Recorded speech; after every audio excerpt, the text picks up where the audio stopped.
I don't think there's anything in wrestling today that's like FanFest. It's just a tremendous event, and I can't give Greg Price enough of facts of what he's done, enough of credit. It's just been a tremendous amount of work for him, and it's got to be a love, or nobody would put that much work into it. Because I know he don't make a whole lot of money out of it. Mm-hmm. From what I've heard, I believe the first few years he didn't make. He lost some money. That's right. Mm-hmm. That's a lot of expense when you think about flying in all of these guys. He's got I think about 30 legends coming in August, and when you think about flying these guys in, putting them up in a hotel room, feeding them, and doing all that kind of stuff, you got a lot of expense involved, and you got to pay them besides that. Right. Yeah, they're not coming down for free. But thanks for calling in, Zachary. You're welcome. Thank you. When you met some people actually flew in from Japan. Are you surprised that so many people, when they come to FanFest, it's not just people from the Carolinas, it's people from other countries and other parts of the country? I come from Massachusetts. Yeah, I am, but I remember, I think the first Starrcade that we had was a big event in the Coliseum in Greensboro, North Carolina, and before the matches, I was just sitting up there in the stands, and I met people from California, some from New York and Massachusetts, on up the coast, and Miami, from all over. Back then, this I think was something that the fans really took to. They enjoyed that style of wrestling. I think, for me personally now, I have to talk from a personal standpoint, it was wrestling's heyday, really. Mm-hmm. What do you think about the Mid-Atlantic area and the Crockett's? Why do you think that's stuck with fans so much that people still love it today? Well, because they brought in top-notch talent. You take when you had matches every week that would feature the likes of the Andersons and Tully Blanchard and Ric Flair and Blackjack Mulligan and Paul Jones, and go on and on and on. Johnny Weaver and George and Sandy Scott, just to name a few. Steamboat, goes on and on and on. And that's, you can put that up against anywhere in the country as far as top-notch talent is concerned. Mm-hmm. Let's see who else we got here. We got Afro on the line.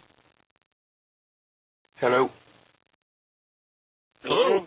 Hello. Calling in from Wales. Hello. I heard you appear in a few promotions in the North Carolina area. What promotions do you appear in nowadays? No, I haven't been doing any of that. I went. Some fellow that was associated with Sandy Scott in Virginia a year or two ago. I went up for one of their Saturday night matches and promotions, but I think since then he's lost his building. But about the only thing I'm doing now is the FanFest. Mm. Okay. Is it possible I could ask one more question? Sure. How did you get to be the commentator for the NWA? Well, that was luck. I just happened to be at the right place at the right time. Crockett Promotions needed someone when they started taping the shows, needed someone to do the commentary. And I didn't know a whole lot about it, and they asked me if I would try it. And so I said, sure, what the heck, I would enjoy doing it. So we tried it, and I did it. And then some 30 years later, I was still there doing it. Were you just luck? Just luck, really. Were you a wrestling fan before you started doing the commentary? No, not really. I was more as a kid.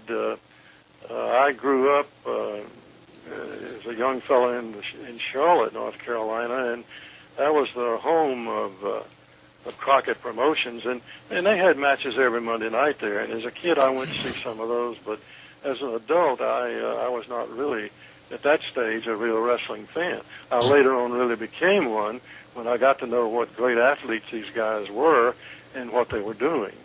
When you started doing the commentary, did they smarten you up to the business, or did that take a while?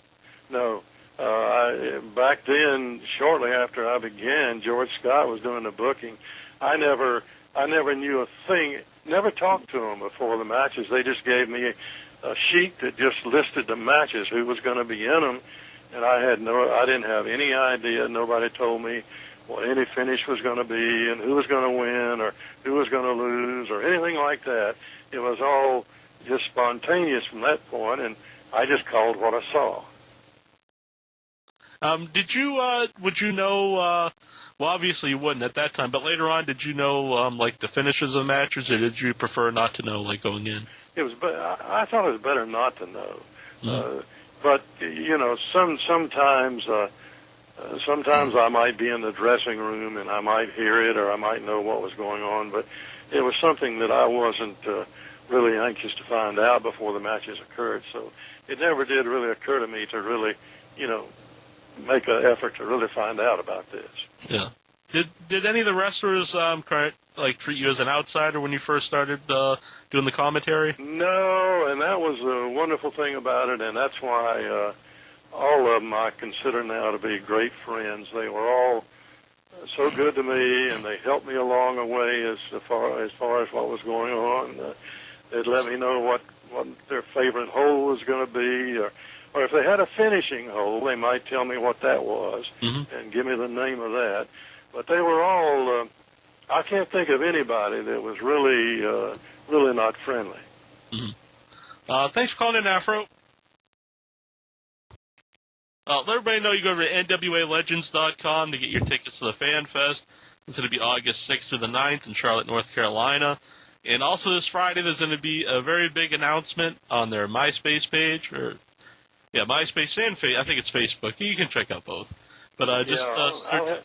I'll have to check that out and see what's going on. Definitely. Now we have a caller here that I know is actually going to be at the Fan Fest, and that's Spec Son.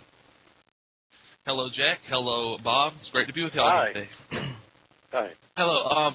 I have a couple of questions for you, Bob. Sure. First of all, I'm from one of the old Jim Crockett Promotion stomping grounds of Spartanburg, South Carolina, and I just wanted to I love Spartanburg. Yes. We had great matches in Spartanburg. Thank you. Yeah, that's going to lead to one of the questions I wanted to ask you is, what are some of your fondest memories of performing at the Spartanburg Memorial Auditorium? Well, we went there, I guess at least once a month. Maybe sometimes more often than that, I'm not sure. But, we always had good crowds. The Spartanburg fans, I think, were some of the finest wrestling fans around anywhere. And they really got into the matches. They were loud. They really pulled for their favorites, or booed the guys they didn't like. And, they were a great group of fans. Matter of fact, several years ago,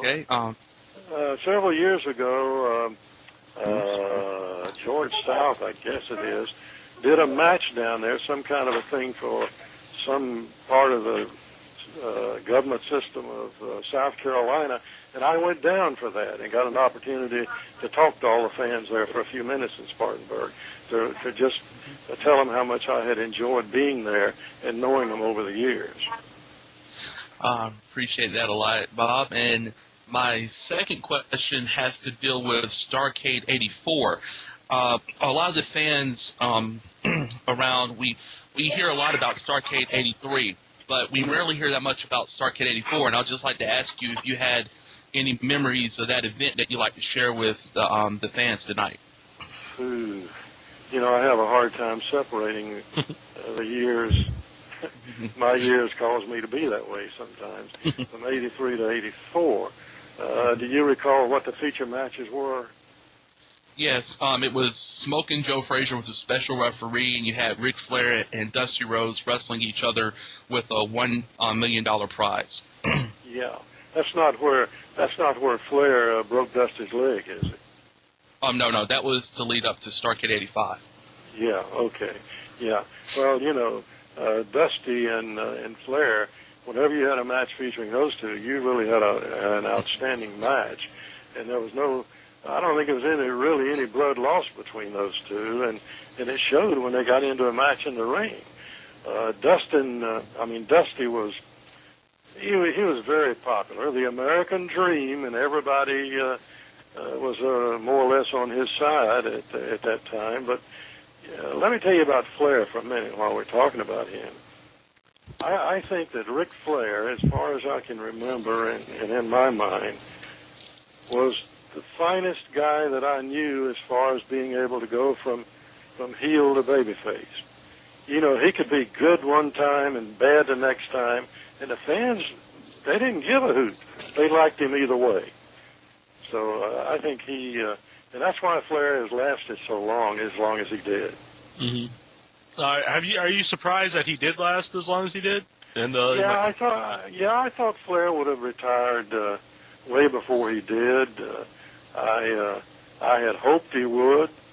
I think some of the things that the New York outfit did with Flair at that time, I think it sort of diminished what Flair had done over the years to some extent. Mm-hmm. But I call Flair a close friend, and I saw him. I guess it was year before last. No, last year. Last year at the Fan Fest. Yeah, last year I saw him for the first time I'd seen him in years, and he knows my wife really well, and we just had a great time getting together again. Mm-hmm. When you were interviewing Flair, you said it was a lot of fun, and I've seen some clips where he would he'd kind of interact with you and be like, check out this girl, Bob Caudle. Yeah, especially if he had some good-looking women out there, he'd say, "Come on, Bob Caudle, I'm not going to tell your wife." Things like that. That was Flair. He would even a lot of times on the ring, you'd get the referee involved. He was like one of the first guys ever seen do that. You'd push a ref, or the ref would push him back, and he'd take a bump for him. Yeah, that's right. Absolutely. It was a lot of fun. A lot of fun to be around Flair because he was a fun guy, and most of the guys were fun guys. It's a different lifestyle, and you have to sort of have a lot of fun with it, or it would really turn you into something I think really rough. All right. Spec-Son, did you have anything else? That's pretty much it. It was just a great pleasure to talk with you, Bob, and I look forward to seeing you next month. Oh, thank you. I'll look forward. Hey, come up to me and introduce yourself to me. I'd love to meet you. I definitely will do that. Okay, great. Good talking to you. I will definitely do that, Bob. And I'd like for all the you too. Jack, I'd like for all the fans to do that, to come to Fan Fest. Mm-hmm. I like to meet as many of them as possible. I've signed untold number of autographs for them. Why they want that, I don't know. But it's great meeting them and talking to them. And I have guys and women and come up and say, they grew up watching and listening to me, and that makes me feel pretty good about that, to know that we did something that the fans like that much. Mm-hmm. Are you ever surprised that people remember so many angles and matches, and maybe they remember more stuff than you do? Yeah, they remember more of them than I do. See, I did. We had so many. I can't tell how many matches I've seen over all those years, that when somebody will ask me about a specific match, I'm saying, gosh, which match was that? So it's just the fact that that I saw so many of them that it's hard to put them into a category of this one or that one or whatever. Mm-hmm. We got Kev on the line. Hey, how's it going? Fine. How are you? Doing fantastic. Great to have the opportunity to call in and talk to you. Just a quick question. Just a quick question, I guess, and maybe it's already been answered. I just got home. But after being in the studio all those years, what was the most interesting thing you saw from the audience, as far as a reaction or incidents or whatever that you can remember? Well, yeah. I guess I don't know. I know one time we were taping in the studio, and We had a guy, I believe, the Russian was wrestling, and let's see, I can't remember who he was wrestling against. But anyway, this guy jumped up in the ring and started going at him, and he didn't last but just about 5 seconds, and he was carried out of there in a hurry. I know on several occasions you'd be at matches in some of the arenas in front row. It was so amazing. It looked like somebody's grandma would be there with a handbag, and the next thing you know, she'd be up there at the ring trying to bop somebody in the head with her handbag. Yeah, I was in the Asheville Civic Center one time, and I think it was Steamboat was wrestling Sergeant Slaughter, or somewhere, and then Wahoo was on the card too, and one guy I was with got popped with a purse by an old woman. First aid or something, but I was like 8, 9. It was still hilarious. Yeah, I saw Slaughter. Sergeant Slaughter was at FanFest, I think, 2 years ago. Mm-hmm. It was great to see him again. Yeah. Who would you say, what wrestler, would draw the most heat from the fans, where the fans would actually want to, attack him? Let me think about that for a second to see.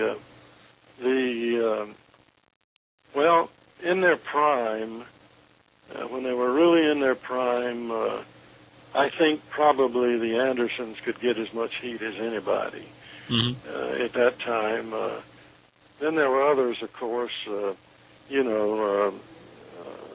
big. But Koloff's did. Yeah, Koloff could get a lot of heat. Johnny Valentine, before he was seriously injured in a plane crash, he could get a lot of heat. Greg could too. Well, a lot of the heels. And another one you got to put up there. I tell you, he could stir up a crowd as good as anybody. Is Jim Cornette. Yep. Cornette can get a lot of heat. And then probably the fans would feel more comfortable attacking Cornette since he wasn't, That's right. If he didn't have that tennis racket with him. Right.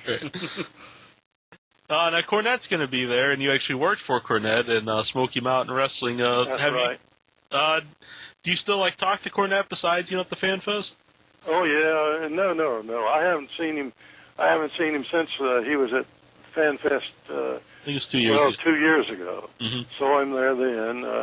I'm looking forward to seeing him again this year. He's gonna host the Hall of Heroes banquet dinner on Friday night at Fan Fest this year, and Cornette does a fantastic job with this. Anybody that's ever seen Cornette, ever watched him in anything, knows that he never lacks for words. Mm-hmm. He's man, and you could tell he's still a wrestling fan because every year at the Fan Fest, he usually he's buying as much stuff as most of the fans there. Yeah. Cornette's one of the, and I say this in a nice way, one of the real characters. Another one of my favorites that was a character, he's going to be there too, was big old Sir Oliver Humperdinck. Do you remember him? Yep. Yeah. Yep. I look forward to seeing Humperdinck again. Mm-hmm.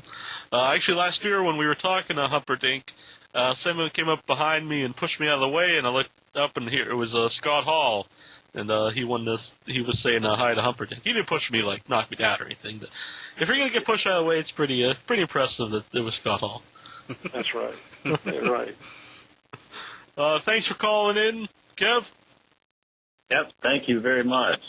And again, that's August 6th through the 9th, NWALegends.com. There's a link right on our website. You can click on it. Charlotte, North Carolina. We've gone over a lot of the names here. Let's see some other people's. Maniac Mark Lewin's will be the first time he's ever been at one of these events of any kind. Yeah, that's right. James J. Dillon's going to be back. I had mentioned mentioned the Fargo brothers. I have not met them. I look forward to that. Jimmy Hart's going to be there this year, and Jerry Jarrett. I don't think I've ever met Jarrett either. Never called one of his matches. Mark Lewin's going to be there. Bugsy McGraw. Oh, another one of my favorites, Magnum T.A. Mm-hmm. Anybody that watched Magnum and knows his story, it's great to see Magnum and see him at these fan fests and see really, I think the adoration that the people have for Magnum and what he's done. Mm-hmm. Magnum will actually be on this show next week too. It'll be his fourth appearance with us on In Your Head. Oh, great! Well, be sure and give Magnum my regards and tell him I look forward to seeing him. Definitely. Now, you mentioned, when he had his accident. Now, if that didn't happen, do you think he would have been NWA champion? Oh yeah, I'm sure he was. Magnum was he had a fantastic physique. Magnum was a good-sized guy. I don't know what Magnum weighed exactly, but he was a big fella. And not only that, he was a good-looking fella. He had that long hair, that long blonde hair.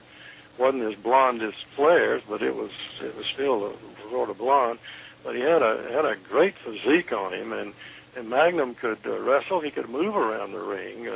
He wasn't so big and so muscle-bound that he couldn't move. He could really work. Mm-hmm.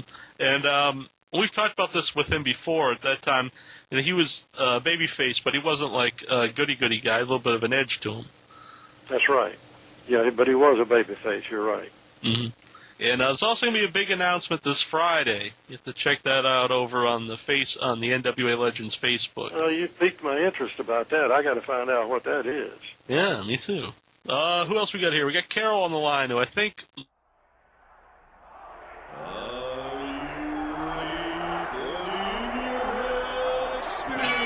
I have come here to chew bubblegum and kick ass. And I'm all out of bubblegum. If you want to be a wise guy, you can do it anywhere. If you want to be a strong man, you can do it anywhere. If you want to be an Indian chief, cowboy, you can do it in the ring. You can't do it in the mall. The most electrifying line in sports entertainment today. If you smell what the Rock is cooking. Hate me if you can survive if I let you. I'm figuring and thinking there's nothing gonna stop the Macho Man Randy Savage now. I'm the man. I'm the icon. And yes, you can't bow. I am God. The number one show on the net that leads to the best in your head like Goldberg Net. For the punks and the perverts, this is not a work for Terry Funk and Max Baker. Check Inchman and Barbie, they got the cheap heat, so sit back and have a seat. They got questions from the fans, and your head is the band from Australia to Japan. Jake down the road, old shit, man. Back stroke up the Mississippi.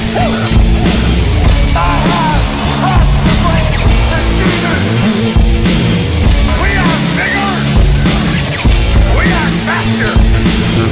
And we are all night long. All you idiots, punks, perverts, and fools, be sure and tune in and listen to this show.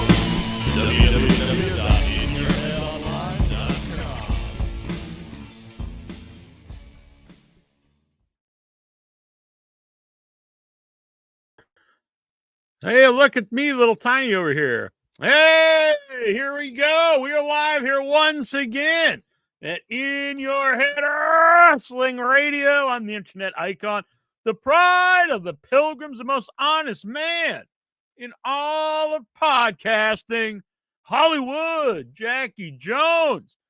I don't know where OIB is. He's off cranking one out, I think. Thinking about stuffing some turkeys in the Headyverse. But maybe he'll be around at some point. I don't know.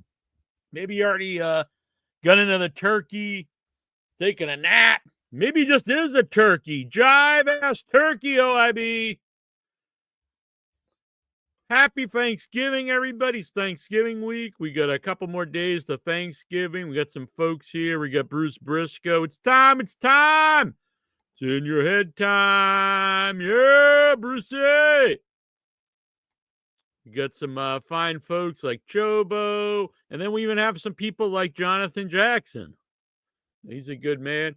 If you would like to help out the show, hit the like button, subscribe. And if you would like to help support In Your Head, become a member. It starts only $3 a month.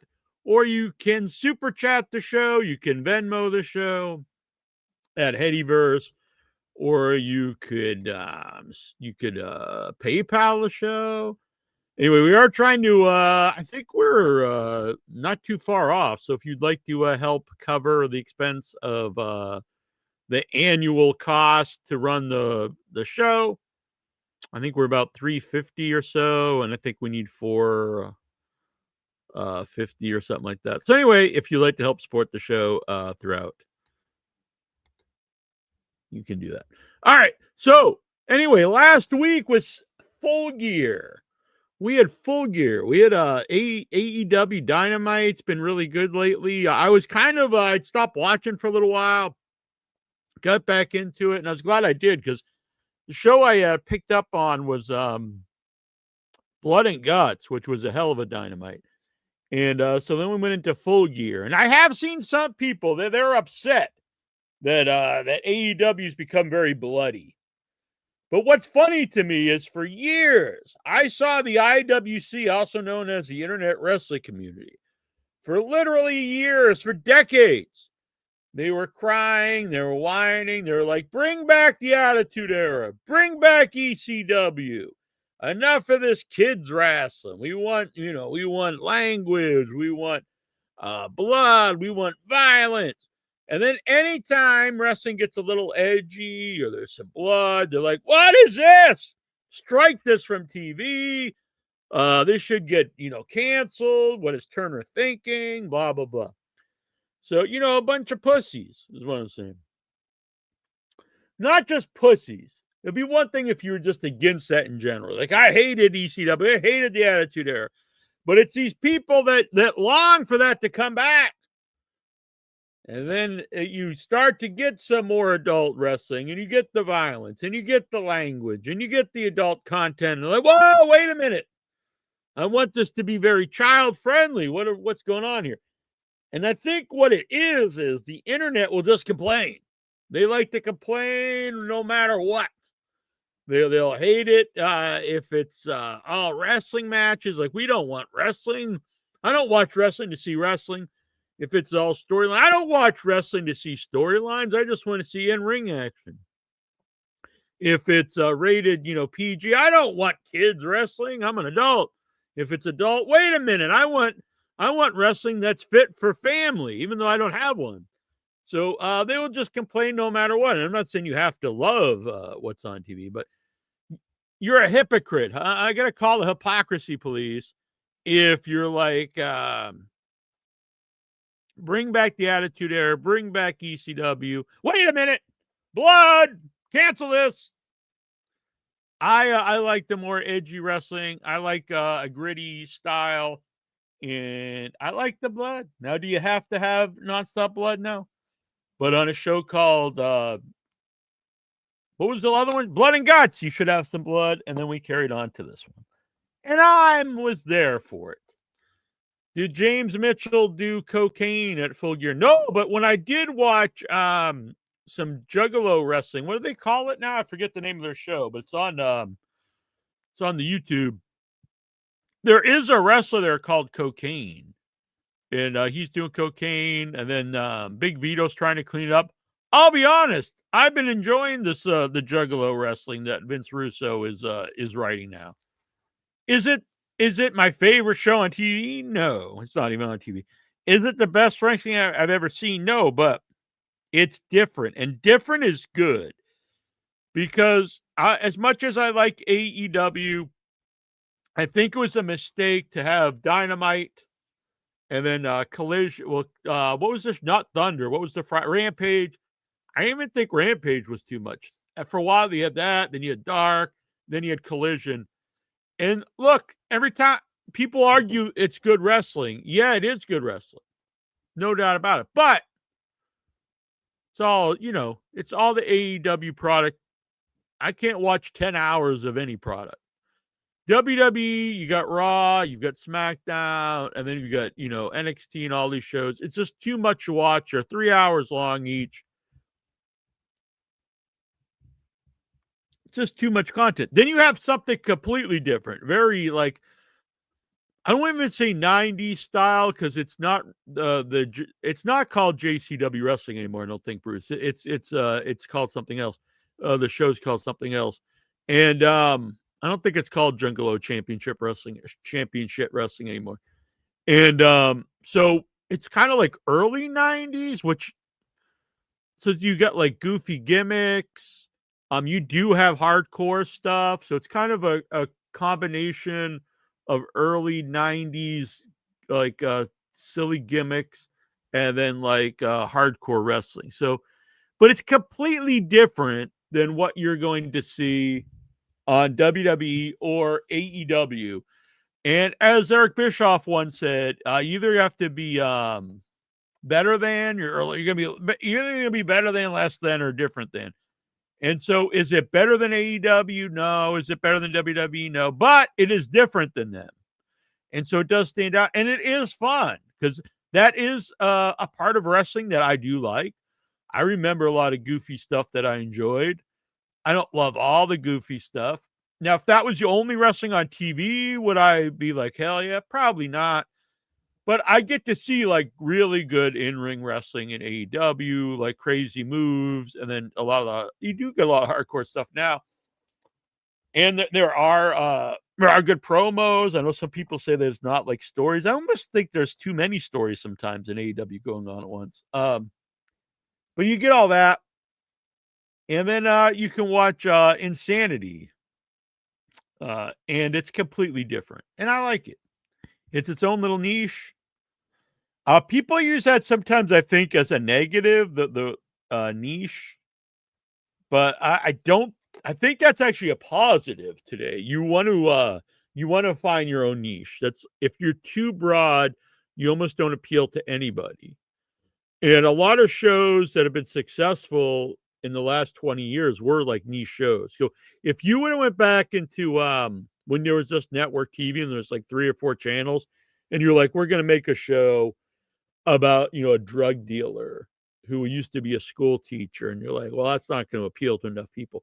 But in modern day, a niche show like that, like Breaking Bad, has an audience and it does really well. And wrestling itself is a niche. And so, and the Juggalos, the Juggalo Insanity, whatever it's called, they're never going to appeal to this giant audience. So don't even try. Make something different, and they're doing that. So I applaud them. I think a lot of pop culture caters the concept of niche markets. 100%, Mike. In fact, they even tell you that, like on YouTube, you should niche down. You should try really define like your niche instead of just being completely like broad. Like we just talk about everything, but you have to find like your niche. So I think that's wise. And I just think a lot of people just hear old wrestlers talk about, you got to appeal to non-wrestling fans and all this malarkey. And if you're not a wrestling fan, you're not going to watch wrestling to begin with. If you are, the casual fan. And the thing is, we could go a whole show on this about the casual fan. When I talk to casual fans at horror conventions and festivals and on my horror show, like people that watched in the boom era, and they started watching again, and a lot of them bring up AEW, and the ones that do always bring up a handful of guys. They always bring up Orange Cassidy, Danhausen, and recently at the last show I was at, a lot of people brought up Moxley, and I know there's Meltzer's always said that Moxley is like a ratings draw, and people they'll scoff at that because they don't personally like him. But if you only talk to the bubble of wrestling fans online, like how are you going to know what appeals to the casual fan? Anyway, let's get into AEW Full Gear. It looks like I may be returning to Chicago in December to see what is it? World's End. I haven't been to Chi-Town for a while. Might meet up with some pals there. Guyana. We'll see what's happening. And anybody out there in the Chicago area, let me know. And if I'm out there, maybe we could meet up. I don't know if I saw. I think I did actually see all this. So the pre-show we had the Bang Bang Gang, and they wrestled. So it was Austin Gunn and Juice Robinson. I believe the other Gun's hurt. How many people were in this match? The Outrunners. Oh, so what was it? A 8-man match? Bang Bang Gang of Austin Gunn and Juice Robinson with Ace Austin defeated. I don't know what's happening here.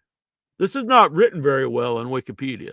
So we have Bang Bang Gang, the Max Caster and Anthony Bowen, Brian Keith and Big Bill, and the Outrunners. Oh, so yeah, we had the Acclaim, the Bang Gang. It's written. They're actually wrong on Wikipedia because they say Bang Bang Gang of Austin Gunn and Juice Robinson, but then they said, "Oh, I see with Ace Austin." All right. Anyway, I think I was just sitting down for this match. I don't really remember a lot. I do know the Acclaim's really over, and I think they kind of missed the boat. So the Acclaimed was one of their homegrown groups, super over with Billy Gunn. And I think they disbanded them with no real reason because they're usually if you split up a group. So if you split up the Rockers, one goes to Superstardom. You split up the Hart Foundation the same way. I think the idea in theory would either let's get 2 stars out of this or 1 star, and either the group has run its course or we think one or both of these people can even be bigger than the group. So they split up this very over group of Billy Gunn and the Acclaim and got nothing. They took something very over and got one guy's not even on the show and 2 very less over people. They, for whatever reason, whoever in mind, they thought Anthony Bowens was the guy to push, and nothing against him, but Max Caster is clearly the star of the team. And I don't know if they purposely tried to bury Max Caster, if they thought making him into a complete idiot was going to get him over, but it was a complete failure on every level. And then they just threw him back together and have really done nothing. So I don't know. I just kind of foresee them floundering in open matches for, I don't know. It's definitely something they've really missed the boat on. And I think I can pinpoint it to when they brought in the Hurt Syndicate. And so they had the Hurt Syndicate destroy these guys like they were jokes. And I thought that was terrible at the time. And I know there's a lot of Hurt Syndicate fans here. And if you in a bubble, like in a vacuum, the Hurt Syndicate are good. Like they're good wrestlers, they're over. But I think they actually hurt AEW in a lot of ways. So perception wise, everyone knows. No one thinks of the Hurt Syndicate as AEW guys. Think of them as ex-WWE guys. You bring them in. I'm not saying they should lose to everybody, but you bring them in, and not only do they beat the Acclaim, which you could have them beat the Acclaim, but they destroyed the Acclaim and didn't sell any of their moves. So you're like, our homegrown guys are just nothing compared to anybody in the WWE. And since then, I mean, we've seen it. Like they won't job to people. They won't even lose the titles. And I think in this show later on, you get the belts on the FTR, but like, wouldn't it have been a lot bigger if FTR beat the Hurt Syndicate? Instead, FTR beat a team that didn't even beat the Hurt Syndicate. They beat a team that beat them for the titles. So the Hurt Syndicate's never lost the belts. Lost them on a fluke. They were never pinned for them. So I think you've really hurt I think you've hurt the tag division by bringing in the Hurt Syndicate, and I will stand by that. Boom and Doom, Big Boom, AJ, and QT Marshall defeated RPG Vice, Rocky Romero, and Trent Beretta. You know what? I know some people are going to say, what the fuck is wrong with you, Jackie Jones? I am a Boom and Doom fan. They're over. They're fun. They get a good reaction. I smile whenever they're on. I have a good time. I think Boom and Doom should have been the ones that defeated the Hurt Syndicate. And I'm not joking. I say put the titles on Boom and Doom. Eddie Kingston and Hook defeated the Workhorsemen, Anthony Henry and J.D. Drake. This was a real nothing match. I don't know if Eddie Kingston was hurt or they just didn't want to do a lot because of what happened later on in the show. Workhorseman name is completely fucking terrible. That's an awful name because whenever anyone says it, you immediately think of the Horsemen, the Four Horsemen, and you're like, well, these guys are fucking not the Horsemen. And I think you have something with J.D. Drake. He looks like a really obese Fit Finley, but there's something there. You got to push him the right way. I think you got to push him as like a Dusty Rhodes kind of guy, everyman guy. And the one thing I will say about this match, I've said for years, Eddie Kingston, his one fault is his look. He should wrestle in street clothes, and he did on this show. Looks a million times better. You can't see the belly or the skinny arms, and it fits his gimmick better. I mean, he's a guy I don't foresee like this street guy wearing like these really tight tights. It makes him look like total shit. So, yeah, you should always wrestle in street clothes, a t-shirt or a hockey jersey or something. I don't know. He looks hurting though. I don't know. Maybe I don't know how many days are left for Eddie Kingston or if he'll ever come back at full capacity. El Sky Team. I was like, who the fuck is this? It was Mystico, Mascara Dorado, and Neon. They were the CMLL World Trios champions. Okay. I love AEW. Their pay-per-views always deliver. But you have 85 belts on the show, and then like you bring in these other belts. Like if you are going to bring in titles every once in a while to defend on the show, it's not a bad idea, but you have to cut down on the existing titles. So you can't have two sets of trios champions that you never see. I mean, who are they? I don't know. Is it the Ops? I don't know. I think it's the Ops maybe. And then there's a Ring of Honor trios belts, way too many. And then you bring in the CMLL trio. No, you can't do this. You can't do this. And they defeated and again, Don Callis, the Don Callis family. There's way too many guys. And it's really weird because I think Okada fucking sucks. I think he's a waste of money, probably the biggest waste of money in the company. And Takeshita's fantastic. And Hechisero's a dark horse. I actually liked Hechicero. But they push Okada huge. And they rightfully so push Takeshita. These guys should not be on the pre-show, is what I'm saying. And I think like Okada, like didn't he like was hitting Takeshita? I don't know. I think Okada stinks. So then I think that did that like bleed into the pay-per-view, I think. I don't know, but the first match on the actual show though was Pac versus Darby Allin. And Pac's new haircut, I think his new look has really helped him a lot. I've always liked the guy. But he looks great with the new look. He's in a tremendous shape. Body-wise, he's very much like young Bulldog. He looks very much like Dynamite Kid, British Bulldog. And the haircut is a definite plus. Definite plus. And I'm a huge Darby Allin fan. Always have been. But I don't think I would have Pac beat him here. Although Darby's a guy that doesn't need to win every match because he's a guy who takes a lot of punishment, and that's his draw. But I still wouldn't have him lose very often. But you can make the argument that Pac maybe could use a big win here, and then you could do a series of matches, and this isn't one and done, which I'm not against either. Pac, Darby Allin feud would be great. So great opener, great match.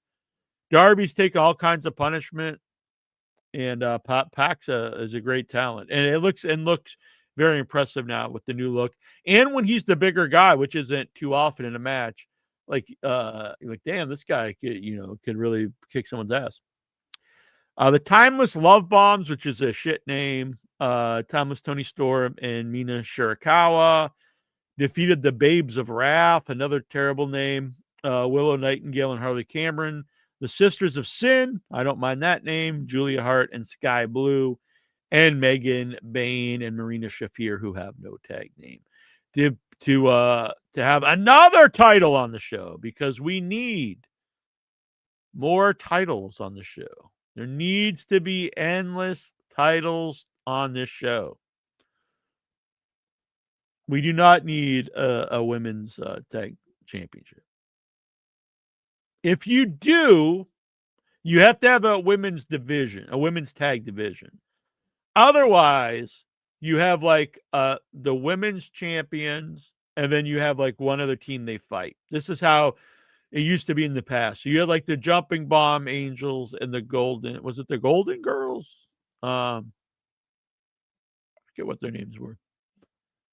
And they just would always wrestle each other. There was no other women's tags.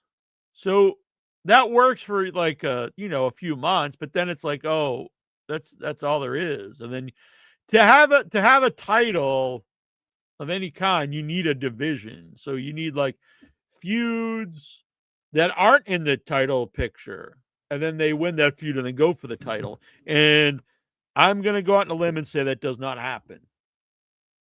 So I think this is going to be a really worthless title. Now, it could be wrong. Who knows? I love Tony Storm. I do not care at all about Mina Shirakawa. I don't like the team. I don't like her. Not a big fan. FTR defeated Brodito. This was a really sloppy to start, which was kind of surprising. I'm a big fan of Bandito and Brody King. I'm not really a fan of the team as a team. I don't like the name. I don't know. They don't really work for me. FTR used to be a big fan of. I absolutely hate Stokely Hathaway. I think he's terrible. And I don't know who in AEW loves the guy, but he's on there all the time. He's given chance after chance. And yeah, he sucks. And I think he actually takes FTR down. So this was a real really sloppy for a while, and then it got going, and we had FTR win the tag belts. I believe that they were the only 3-time tag team champions, which again they really should have dethroned the Hurt Syndicate. Unless you go into a Hurt Syndicate feud now with the idea Hurt Syndicate saying we've never actually lost the belts, and then you have FTR beat them. I wouldn't even mind if Hurt Syndicate wins the belts back, but when they lose the belts again, they have to lose to a team. You can't put belts on people who will not drop them. That is terrible. And AEW doesn't need more of that kind of attitude. We've got rid of people with that attitude. You don't need more of them. No matter how cool they are, or anything like that. So then we have the 12-man Casino Gauntlet match. And these are always fun to me. But again, this is a freaking worthless title, because you already have the Continental title, the TNT title, which they do a good job with it. When you have the TNT title, you don't need the Continental and what's the other? They have like 3 that are all, I don't even know what the difference is. It's like Continental. It's not Intercontinental, it's like Inter Country or like seriously, like really stupid names. So if you got rid of the Continental, because you have a world title, so what does Continental title even mean? He's the champions of the continent, as opposed to, is the world also the champion of the oceans? Like, I don't really understand that. So in theory, if you didn't already have all these secondary belts, I'm not against a national title, because it's fine to have. You have a champion of the United States, you have a champion of television, the TNT champion, then you have the world champion. That would be fine, but you really need to get rid of the Continental, and they have a couple other ones I can't remember. Maybe they combined a couple of them. So Ricochet, I'm not a Ricochet fan either. It kind of seems like I'm not a fan of the show, but I did enjoy the show. I don't like Ricochet. I know people really love him. They like the new character. I don't. I think the character stinks, but people are into it. So a guy that I've been saying forever is completely worthless is Kyle O'Reilly. And I question the idea behind picking him as the guy to get behind. To me, there's many people I'd get behind before Kyle O'Reilly, probably like 80 guys. That being said, they have done a tremendous job pushing Kyle O'Reilly versus Jon Moxley. I never thought it would be possible. I don't think it's the right guy to do it with, but it's been successful so far. And this was a tremendous match. So maybe Kyle O'Reilly will prove me wrong. I just wish you really would have given a guy that had more going for him this kind of push. And hats off to Jon Moxley. I know he gets a bad rap by the IWC, by like a portion of it, but he's really gone all out to make Kyle O'Reilly too. Again, do I think it's the right guy? No, but they're doing their job and it's working. And I'm very surprised. I didn't think any kind of push would work for Kyle O'Reilly.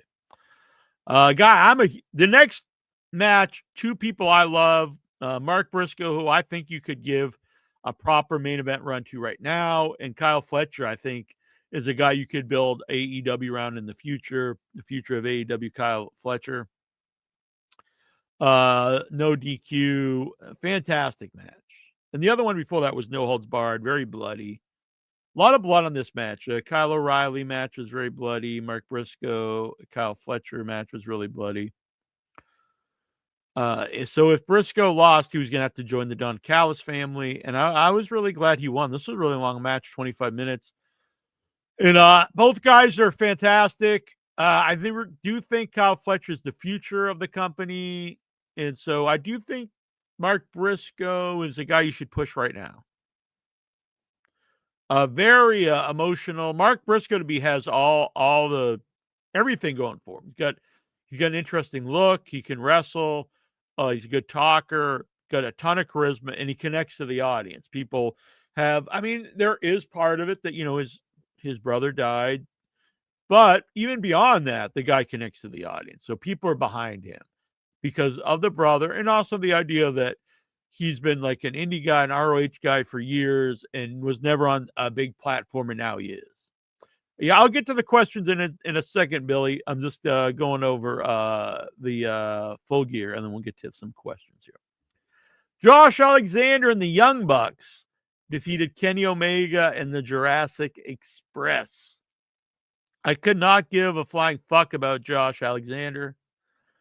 I don't care. And then I am glad that the Jurassic Express are back together because I do think the Jack Perry singles push is like this badass heel is a failure. But it does kind of feel almost like the Acclaim thing where it's just like, oh, that didn't work. Now they're just back together. Well, let's just throw the Jurassic Express back together. At least they're pushing them, though, unlike the Acclaim. And the big thing at the end here, this was a good match, was the Young Bucks and Kenny Omega embracing. And so you get the Young Bucks, Omega, Jack Perry, and Luchasaurus all in the ring together. Does that necessarily make a lot of sense with as hard as they went on Kenny Omega? Not really. But I do think they're better all together. And I do think we're probably seeing maybe the last big run of Kenny Omega's career. So I think it's best if you put the Elite together for that. And I wouldn't waste what you have of Kenny Omega either. I would put him in main event stuff. I mean, if you have a handful of stuff left, if you have a year or two left, get the most out of it. Chris Statlander versus Mercedes Moné. The crowd was really came down for this one. And I know some of our group were like blaming on Mercedes Moné, but I don't. Statlander has not been over since she came back. She was really over when they built her to the title the last time. Then as soon as she won it, I think she was kind of a dead champ. And then with no real fanfare, they put the belt back on her when she came back. And I thought that was a big mistake because you're going from the top level of like the most over woman in AEW, one of the most over acts in AEW, Timeless Tony Storm, and then you put the belt on a very less over babyface. So you go from like way up here to like down here, and I think that was a mistake. And no one really cares about Statlander. No one hates her, but no one really cares that much. There was no real momentum behind her to get the title. I think you should have went to Toxic Spider. I don't have a problem with Tony Storm losing the belt because you don't want to face like her getting stale and just being champ forever. So I don't think it's a bad idea to have someone else take it from her, then she gets it back down the road. But I think it would have been better for a heel, and I think of the Toxic Spider or Megan Bain, maybe. Not Statlander. So this match is kind of dead, and yeah, it was all right, but it was very long. Crowd wasn't really into it. And then main event came on, and I knew this match was going to be great. Hangman Page, Samoa Joe, steel cage match, but I almost didn't even get the pay-per-view because like that's going to be a good match, but just a good match alone is not that important to me. I know like Samoa Joe's not going to win the belt, and I was completely wrong and shocked. I was actually very surprised, just like last time Joe won the title. When Joe won, and I was happy about that. I thought it was really well done. I like the fake out that Hook really never lost the ops. I think that's actually a storyline that makes sense. And they did a good job of having the announcers explain that, which sometimes in AEW they don't do that. You just assume people get it. And I think in wrestling you do need to explain stuff. Maybe like in a novel or something you don't. But in wrestling you gotta really assume people don't know everything. Because we're all idiots, is what I'm saying. But no, so Joe won, super blood. He used a bloody mess. Hangman's just destroyed, laid out, and then lights go out, and Swerve is back. I'm a huge Swerve fan, so that was great. And he gets a super, mega star reaction. People really like, oh, this is a big time guy back. I like Swerve and Hangman in the ring there. Like these are kind of representing. These are our main good guys at the net, right? At this point in time, our top two good guys are Hangman Page and Swerve Strickland. I thought a tremendous ending to the show. Joe's champion. And then it's like, does Joe lose the title right away to Swerve? But that's what happened last time, so I don't think that will happen. But at the same time, do you have Swerve come back and then lose? So what's good about that is I don't know. I don't know who wins. My gut would be a Samoa Joe keeps it for a little while. Was Adam Page hurt? I don't know. I was kind of shocked. They spent all that time getting Page ready for the title and getting the belt and then to take it off him already. But sometimes a champion like that, like the babyface, their best is going for the belt as opposed to being the champion. I don't really agree with this goal. I think Jack Perry's over as a heel, but not as much as Jurassic Park. I mean, I think he was just like they didn't like him as opposed to when he played chicken shit heel, but when he would like no sell like pain and stuff, like it was super unbelievable because he's this very small guy, and they always had him like some complete badass who would like stand up to fire and stuff. Do not think Joe would win the title again. Yeah, I didn't either, but I'm not against it though. I'm really curious where this goes from here. Billy Ballwasher Jones. Hey, Nasty Neil. Stuttering John said in 100% earnest, he wants you to produce and direct a screenplay he wrote. Wow. That would be starring him. Are you willing to do it? Well, I would have to know more information on this. I would have to know what this movie is about, what John expects. John really there is a way for John to to raise money for a project because with crowdfunding, people who would want to see a John movie, I I think I could be wrong, but I think they would get behind that, and John would have to know it would be both people who actually would want to see John do well, and also who would want to. It would be trolls too. But I mean, there's people who will send $2 to make fun of John, and John knows this. This I'm not trying to belittle the man, but would there be enough people who would donate like actual money to see a Stuttering John feature film? If he's thinking of going the crowdfunding route, because the movies I've made have been crowdfunded, well, not all of them. Solvent was not crowdfunded, but it was a different deal because it was an Austrian movie. And they have some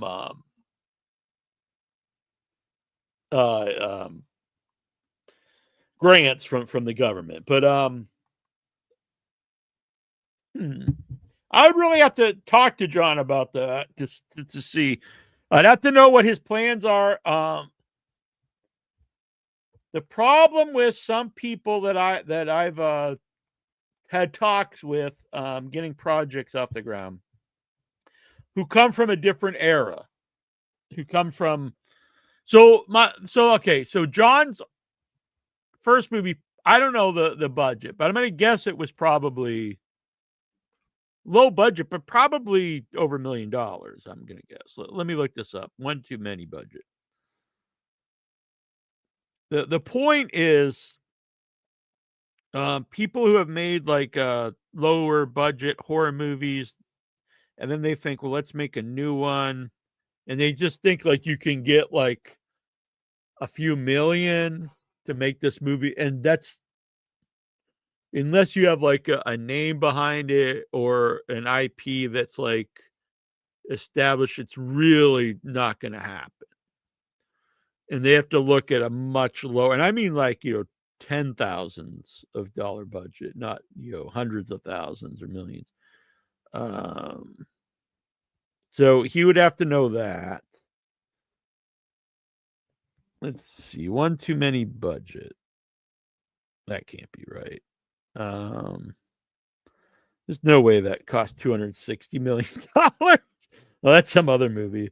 One too many. This is what the Stuttering John movie. Stuttering John movie budget. No public information.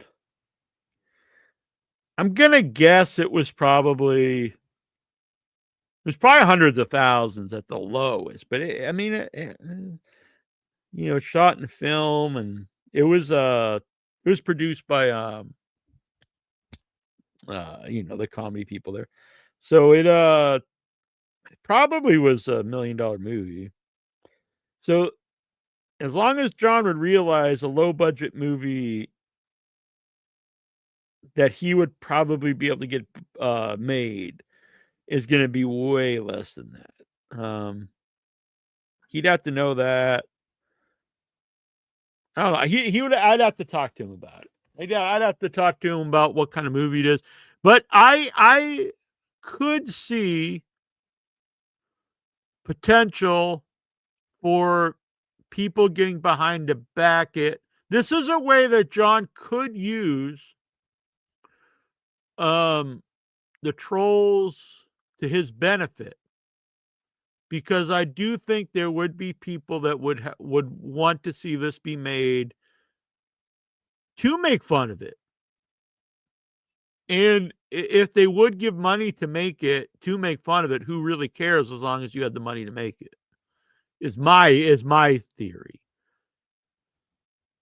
And if people out, the thing is, then you get it made, you already have your trolls who are going to make fun of it regardless, but you'd actually have it made, and then you do have a potential audience of people who don't care about this Dabbleverse, who you could try to market it to.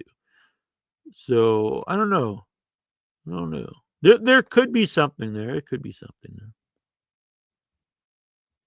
there. Let's see. Toronto Stevies. Anyone know what kind of movie this was? I enjoyed listening to the Bob Caudle interview. Oh, thanks. Yeah, I try usually play and for people listening to this later, because I usually edit the old segment off the show at the beginning, but I usually go live early and I will play an old interview. I was gonna pick the Samoa Joe interview, but I thought Bob Caudle was fitting since he had passed away a couple weeks ago. We have 20 years of archives. I need to start clipping more stuff, putting some highlights up. Mikey B, totally serious here. I've always thought I'll Talk My Way Out of It is a great song. I remember when it first came out. In fact, I think they played it on Headbangers Ball. I don't know what is that a Stuttering John song? I don't really know the song. Robert Rodriguez, yeah. I mean, that's not completely accurate, but yes. I mean, but you can't take like people use like that or Blair Witch. Like, I mean, these are one in like a billion shots, and usually made by young, hungry people. And as we get older, we don't have that I mean, it's just different. I believe it was self-funded. I doubt John's going to want to. I would not recommend this either, to self-fund your movie. It's the Stuttering John song. Okay. Video is terrific. All right, cool. Well, if Stuttering John hears this or is listening now, he will be happy to see that he's got a fan of Mikey B. So my co-host, I don't know, he shit the bed. He usually shits his pants, but I think he shit the bed tonight, so I don't see him here. If you would like to join me, you can hop on, and I might get to the questions probably. Hop on, talk wrestling. We'll get to the questions. Tomorrow night on Without Your Head, I will be live because Thursday's Thanksgiving. So I'm going to do Without Your Head this Thursday, and we will have Thomas Lorber, who played John Carver, and Eli Ross Thanksgiving. So that'll be really cool. He played him in the fight scenes and the mask. And Zombie Durand, who is a friend of mine in Rhode Island, a local filmmaker who made Rotting Summers, new short film. I wrote it's his first feature film, but he is planning on making his first feature. This is his most recent short film. So that'll be a fun show. That'll be tomorrow night, 8 p.m. Eastern, before Thanksgiving. Stevie, what's up, boy? Where's that incher? Yeah. Up and one out. So, that AEW pay-per-view was one hell of a show. Yeah, I had a great time. Gonna have a lot of blood transfusions. Yeah, but if you watch old NWA, there was blood all over those shows. Oh yes, like Dusty got fired for bleeding. Yeah, they'd bleed all over the place. And AWA, Ric Flair would bleed. I think Vern Gagne really liked his guys bleeding because they were bleeding all the time in the AWA. Yeah, you'd see Manny Fernandez. Sometimes he'd just start bleeding, even in like squash matches, because his head would be all scar tissue. That's why, I mean, we used to go to those fan fests. You see all those guys, and their head would be all old scar tissue. Mm-hmm. But I think I counted about six different people bled on that show. Yeah, it was a lot. It was good. That's a lot of blood. I enjoyed it. I mean, yeah, I had a really good time. I thought the Joe win was good because I did not expect it, and then I really liked the whole ending with Swerve coming back. The whole end worked for me. I thought that was good. Mm-hmm. Yeah. I really wouldn't say any match is bad. I just think Statlander's just not really over as champion. But I mean, the match which there was nothing wrong with the match. But. I mean, so it's like Tony is like Tony. So they're trying to develop a women's tag team division now in AEW. Yes, I think the idea is like, well, since Tony's so over, if we build it around her, like that'll help.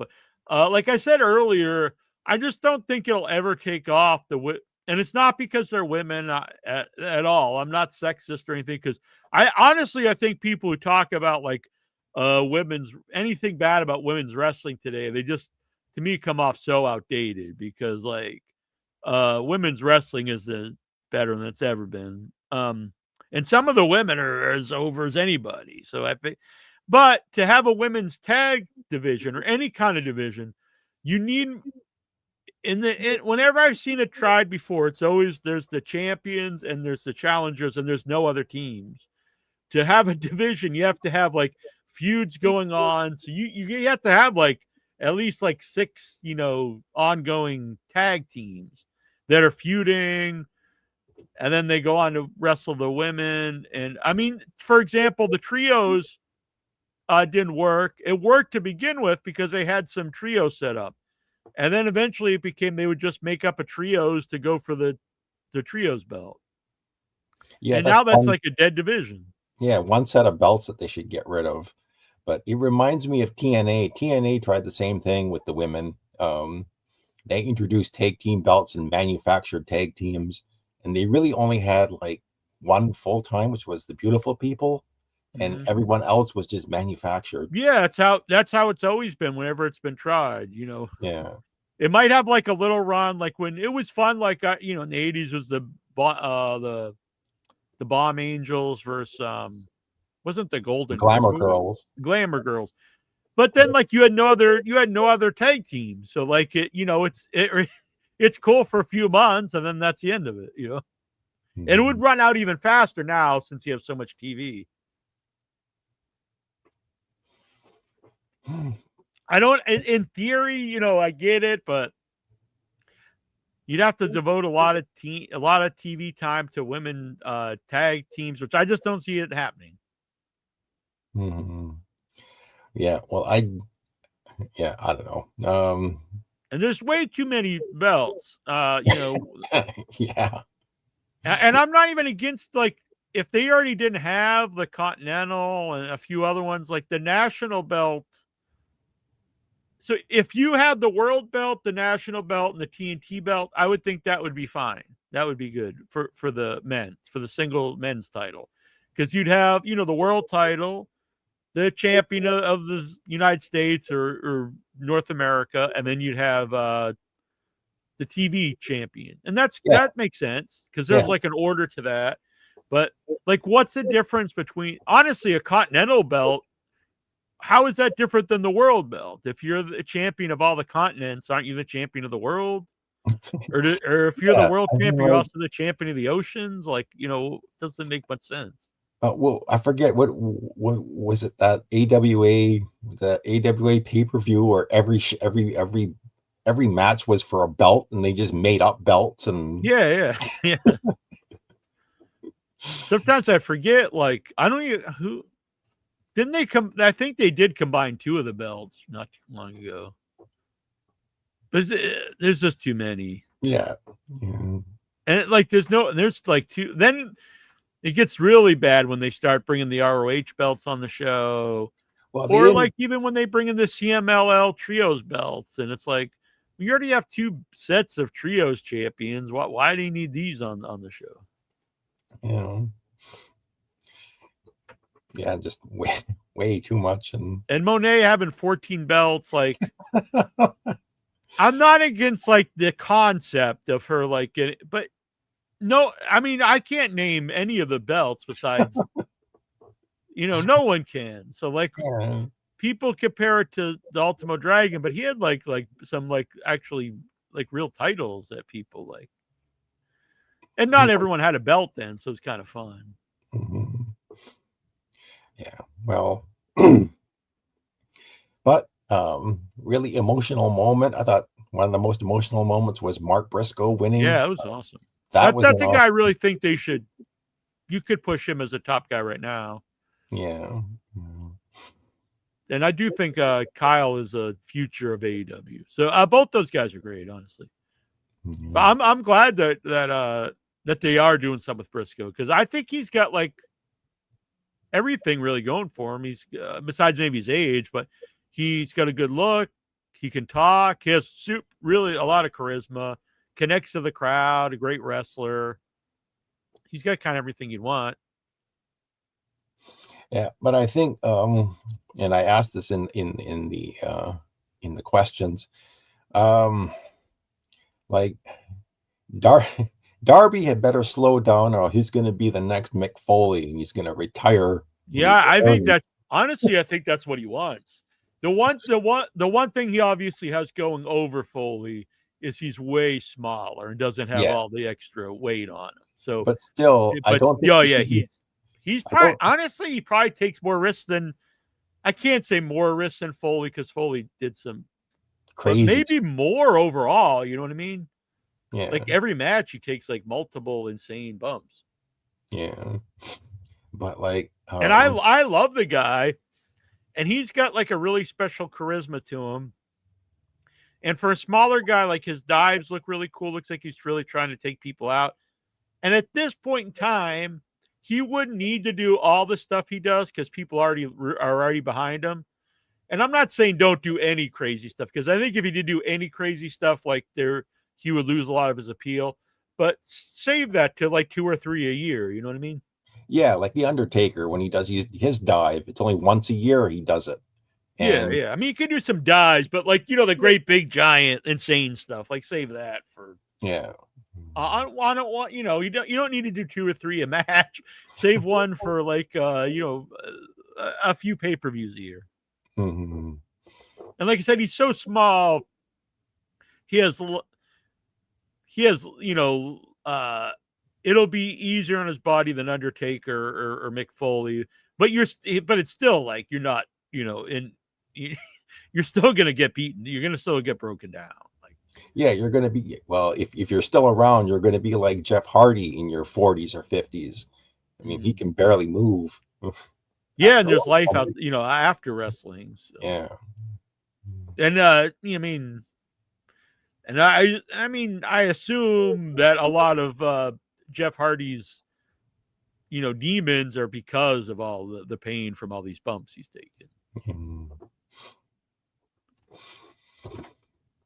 I mean, even Matt's like really broken down, and he took Matt bumps, is but not too. as many as Jeff. Yeah. Billy wants to know, Toronto Stevie, were you crushed to learn Chief J Strongbow was actually Italian? Not at all. I've known that for decades that Joe Scarpa is an Italian, and I think we were talking about this when Sheik Adnan Al-Kaisi died. It's like Vince McMahon Sr. made him an Indian as well, and like the most popular Indian tag team in the 1970s was an Italian and an Iraqi. Like this is what they used to do back in the territory days. Like if you saw somebody from Russia, he wasn't from Russia. He was probably a local guy. They told him to shave his head bald and put on a red singlet. An Indian. That's just what they thought. If you shaved your head, you were an evil Russian. Yeah, like Barry Darsow was a evil Russian. Yeah, I honestly thought Nikita was Russian when I was a little kid. Well, he was so committed to the gimmick. Yeah. But he was Scott Simpson or Sean Simpson from Minnesota. Yeah, I think the only wasn't Nikolai Volkov actually. He's either Russian or Lithuanian or something. Yeah. He's like one of the few people. But he was a Mongol. Right. Before he was a Russian. I always thought it was funny when in the 80s when some of the Russians started to turn good, after the Cold War ends, they always grew their hair in. So Nikolai Volkov, when he became a good guy, grew his hair, and Nikita Koloff, when he became a good guy, his hair grew out. So, I don't know. So if you're a good Russian, you have hair. If you're evil, you shave your head. But yet, when you have legitimate Indians, like I think the Briscoes, Jerry and Jag were legitimate Indians, and yet they didn't wrestle as Indians. Yeah. That's probably good though, because that was good for their careers. Yeah. I think one of the Tatanka. I don't think there's too many like actual Native Americans that went all out with all the headdress and all that stuff. Yeah, I can't remember. Was Frankie Hill an Indian? He was There's a Jubal guy in Strongbow. WCW, but like he wasn't particularly good and didn't stay around very long. But which one? Who's that? He's kind of a big guy, like in the '90s. He wasn't there very long. I can't remember what he was called, but there was the Young Bloods, but I don't think they were Indians. No, I don't think they were either. They weren't Indians. They have that's a gimmick you haven't seen for a while, like like the prototypical Indian guy.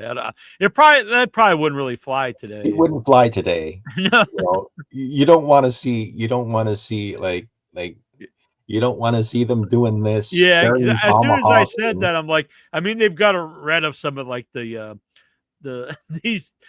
football teams or the sports team that's been around for decades. So yeah, you probably can't have the guy come up. That's why I know some people say you're woke, but honestly, Redskins, if you think about it, that is a terrible name. That's a terrible name. Yeah, but like I don't see anything wrong with the name Chiefs and Braves and things like that. Yeah. I think that's a fine name. No, I was on a radio show a long time ago, and I was just really going to town on the Atlanta Braves old logo, that Indian logo. Right. Pretty awful. And the Cleveland Indians logo was really bad. Blading was Billy. Blading's all over AEW. Blood and Guts. There was blading on every match, and then on this last pay-per-view, people are bleeding buckets. So blading has definitely come back in AEW. You see it in WWE too. Not as much as AEW recently. But I do think you could go. I've been good with. I thought Blood and Guts. I think it's actually best for Blood and Guts because it is annoying when I watch like Hell in a Cell or something. There's no blood at all. It's like, why even do this match, really? And I like this last show a lot. Now, do you if you do it every show after every show, it's too much. But these last two shows I enjoyed. Mm-hmm. Plus, you should save them for your big feuds, not just everyone bleeding all the time. Yeah. But in theory, I'm not against it. If there's not at least one confirmed hepatitis C contraction, it ain't real bleeding. As far as I know, I think only is Abdullah, and there's still like kind of, I don't know if he really gave it to Hannibal or not. Who knows? But Hannibal's looking kind of rough lately. I saw some videos of him on Michael Petrell. Hey guys, I haven't seen you for a while. I've not been on Hannibal's show, but Billy Hannibal was on this show before he did a show, which is very strange now that he says he was the first guy to ever do shoot interviews on YouTube. I'm like, dude, we were doing them for years. In fact, you were on the show, Hannibal. So. I think RF Video was the first one I remember doing them. Well, they were doing shoot interviews, but not on YouTube. Yeah, but they were selling them. Yeah. I think someone actually was doing them before RF Video, but RF Video has always been like credited as the ones. Oh, do you know who it was? They did it before Feinstein did them? But I remember that it used to be like a talking point that like RF Video took credit for. But I would say they made it famous for sure, RF Video. And then I think kayfabe commentaries really changed because they added like production value.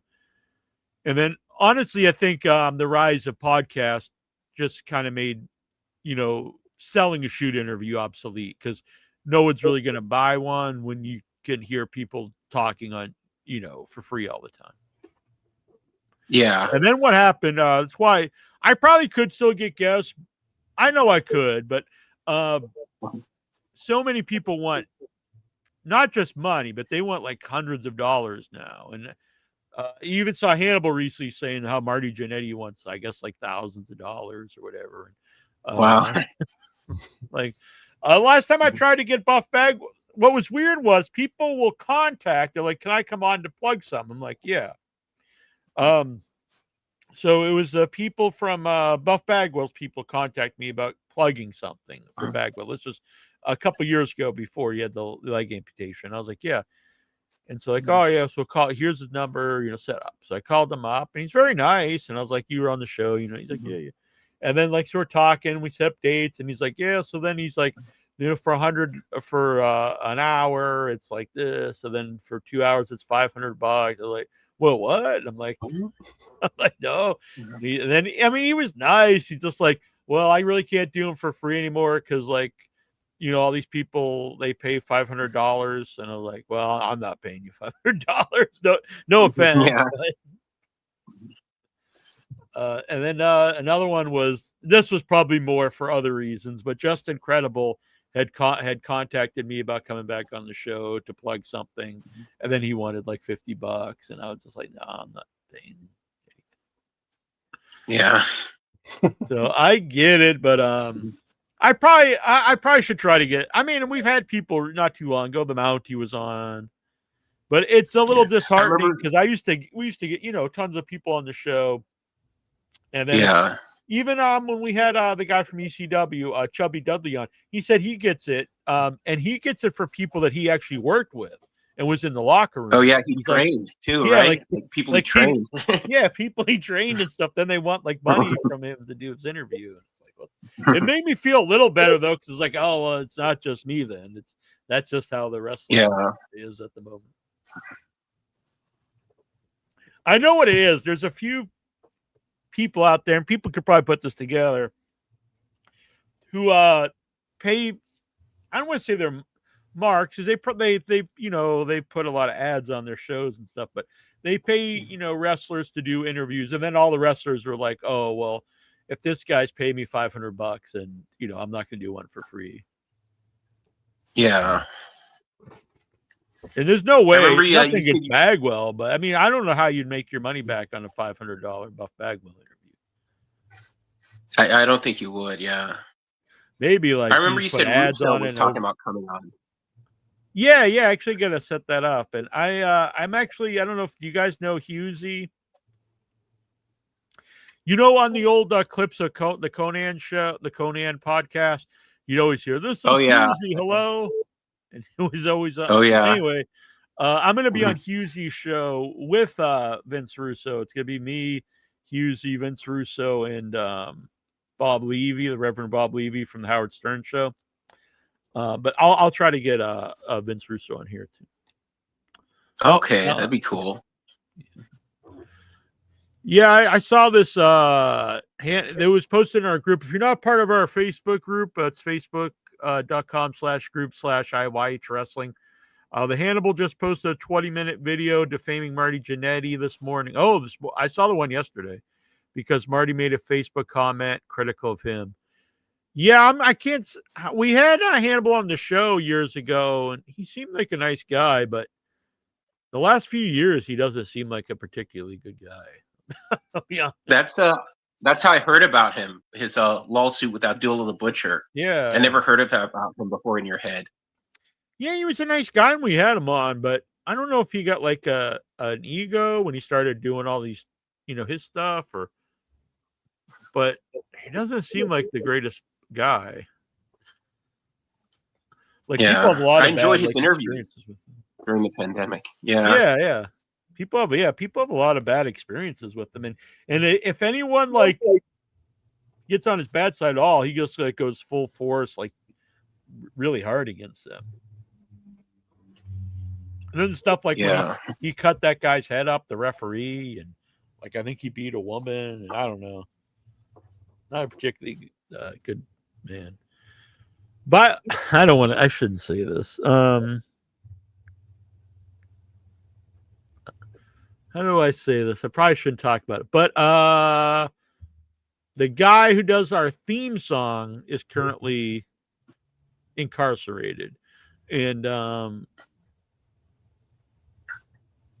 for not good things. So we've talked off air about if we should just keep the theme song or should we use a different song. I don't know the answer, honestly. So what to think about it. Was it the original one, like from 2005, 2006? No. Or it's like not more Andre the recent one, right? Giant. The one I played today. The one I played. Oh yeah. People know who I'm talking about. I mean, Yeah, I know who you're talking about. yeah, there's been not great things over the last few. I'm not in contact with him for the last few years, but yeah, I found out he's currently in jail for like I said, bad things. What about the guy that used to host Friday Night Fever? Me? He was in jail too, right? Oh, Buck Winchester. Yeah. He was in jail. The other guy is in jail. Oh, okay. You understand what I'm saying? Yeah. The other guy Buck was in jail like Nails was in jail. Okay. Not to break kayfabe here on the show, but yeah. The other one's in jail like I don't want to say rock and roll because it's not like that kind of stuff, but it's not good stuff either. Oh, I heard Dark Side of the. Did they contact you? Dark Side of the Ring. They said it's already done the next season, and they did an episode on Rock and Roll Bucks. They did? Oh shit! I should have. Oh shit! Yeah. Damn. You check your email. Yeah. They'll tell. Shit. Man, that sucks because because they paid $500 for the 15-second clip of Harley Race. Well, how much are they going to pay for an hour of this? Yeah, they said Ashley Mazzaro was another episode, and I think that I don't know. I don't remember the list, but I'm glad it's coming back for another season next year. Yeah, I'm a fan of the show. Yeah. That's going to be a good one, though. Or I mean, it'll be an interesting one. Good's a weird word to use for the Buck Zumhoff. Yeah. I wonder if they got an interview with Buck Zumhoff. I don't know. Maybe they went to the prison he's at. Yeah. Dang. What's going on Maybe here? if they offered him some candy in a van ride.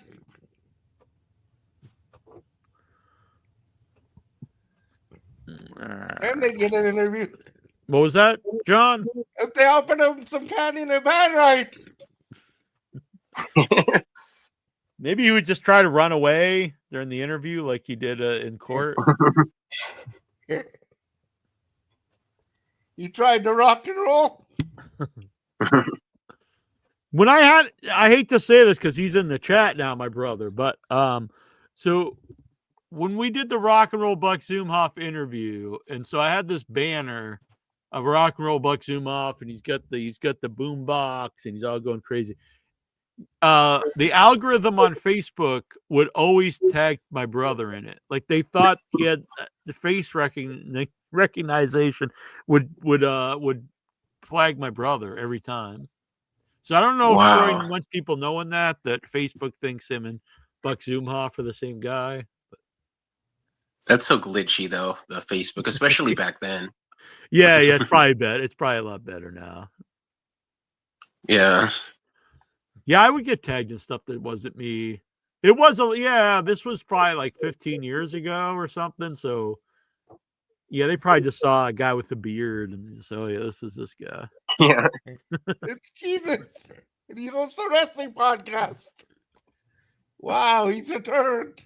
Stranger Things starts tomorrow, Troy says. All right. Yeah. I need to catch. I didn't watch the last season. Last season. I liked it. Yeah, I just need to watch it. I should watch it before this one starts. Well, I won't be able to watch it all tonight, but I'll those Netflix ads. I did see a travel to Saudi Arabia ad, and I was saying, "Wow!" So, without like WWE, it's like come on a vacation to Saudi. Yeah, that's everywhere now. They're that's like crazy. A lot of the like Piers Morgan, like a lot of those news kind of guys, and then like the comedy people, and then they're trying to do a golf show and the boxers. It's all propaganda to get people. Do you think it works at all? Like, who in their right mind would just be like, yeah, I think I'm going to go on vacation to Saudi Arabia? Worked on Bill Burr. I'm sure it's very expensive to go over there too. Well, I'm sure flights like over $2,000. It didn't work on Bill Burr. What happened was they paid Bill Burr millions of dollars to come there, in hopes that it would get other people to come there on vacation. Yeah, but he defends them like a motherfucker now, so I'm saying it worked. No, but I'd say it didn't work. For it to that would be like saying it worked on WWE. It didn't work on WWE. They paid these people to come there with the idea that that people are going to watch WWE on there. They're going to see Bill Burr talk about it. They're going to see Piers Morgan on there, and they'll be like, "Oh hell yeah, this is a good place to go on vacation." And I can't imagine anyone, like a normal person, just like, I think I'm going to go. Journalists hat off. Go like, oh hell yeah, I'm going to go on vacation to Saudi Arabia. Like Michael Petrelli, have you ever thought like, I'm going to save up and take a trip to Saudi Arabia this year? No, I'd never come back, probably. Yeah, especially if you have a family. Could you imagine like taking your family vacation? Like, would you want to take like your young daughter to Saudi Arabia? No. Or if you have like if your son's like if he's a journalist in high school. I can't wait. I don't want to go over there. I might come. I'll come back, but in like 6 luggages. Like an episode of Dexter and a bunch of like 7 or 8 trash bags. Yeah, like we saw what you said about this show. Holy shit! Even in the embassy too. That was I don't know if that was in the United States. I like what our president says. Oh, I talked to the prince and he says that he didn't do it. Yeah, what's he gonna say? That journalist. Oh well, you can believe a guy who had a man cut up into pieces. I did it, but nobody asked me. So if only they would have asked, I would have told the truth. All right. What's on your mind, Mr. Reddy? I wish Stranger Things or a show like Stranger Things would fight like different monsters every season instead of the same old.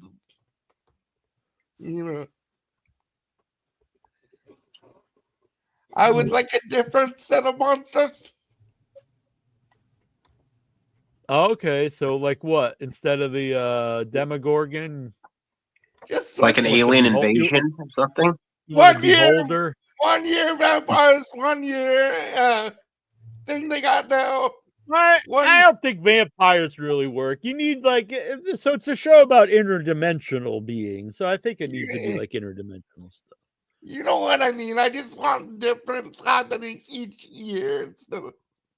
Yeah, my problem was, so these kids have been like, they fought the Demogorgon, and the one was like kidnapped by the interdimensional demon, and then they're all freaking out playing D&D again. I'm like, if you went through all that, are you actually gonna be like all freaked out playing some Dungeons and Dragons? I don't think so. Be like, oh no, the beholder's coming to get me, and they rolled the natural 20. But fucker, I was in this other dimension, being eaten by the Demogorgon. I ain't scared of some board game or role playing game. There's a theory that it's gonna all end with the D&D game all along. Yeah, I doubt that happens, but I would be for that. What was that old show where the end of the show wasn't it like all in a snow globe or something? St. Elsewhere. Oh yeah, I remember that.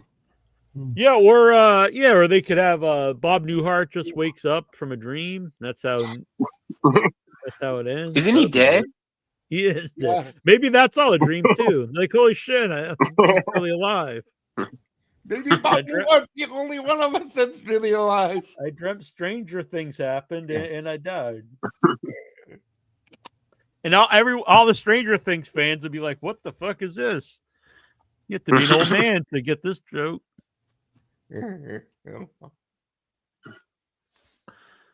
Aren't all the kids like in their 50s now on the Yeah. show? Pretty much. What's on your mind, Mr. Petrelli? I see this quote going around on Facebook that Bret Hart says that Vince McMahon and Shawn Michaels were gay lovers. Yeah, Have you seen that? Yeah, he's been saying that again. I'm a big fan of Bret Hart, so I say it's true. People were saying that about Ultimate Warrior. Do you think One Warrior Nation had to fill in for that too? maybe. The thing, all right, in my honest opinion, it's just it's people that they don't like. They're like, oh, well, he was having sex with Vince to get a. I don't really believe it. I would believe that Vince, like, I think Vince, like thought because Michaels is like small and he wasn't like a guy he would push, but I do think Vince probably thought, oh, this guy's super cool and kind of was trying to live vicariously through Shawn Michaels. He wasn't the guy he would push, huh? But I don't think he was. I don't think they were actually having sex together. Bad choice of words. Well, I mean, but Scott I don't Hall know was- that there is like a history of stuff in the WWE, like there's some sexual deviancy and like trying to, but it's usually with like job guys, like they were trying to get the job guys to do stuff with Patterson and people. So. And then when Shawn Michaels is mad at him, Vince has got to go sleep with Jannetty. Wouldn't you be pissed though? So if you were like a guy that's a, I'm not saying this happened, but like a guy like Jim Powers allegedly, you know, was having the old ooh-ah with some of these guys. Now, wouldn't you be pissed though if you had the career of Jim Powers and then you look over and you're like, wait a minute, I blew Pat Patterson and I was part of the Young Stallions and look at this guy, he's like world champion for like multiple times. It's not who you know, it's who you blow. Or or the Brooklyn Brawler, he's doing the push it and pull it. It's like I did all that just so I could have a feud with the Red Rooster. Or Sylvan from La Resistance. Yeah, the Resistance. Apparently there wasn't much resistance.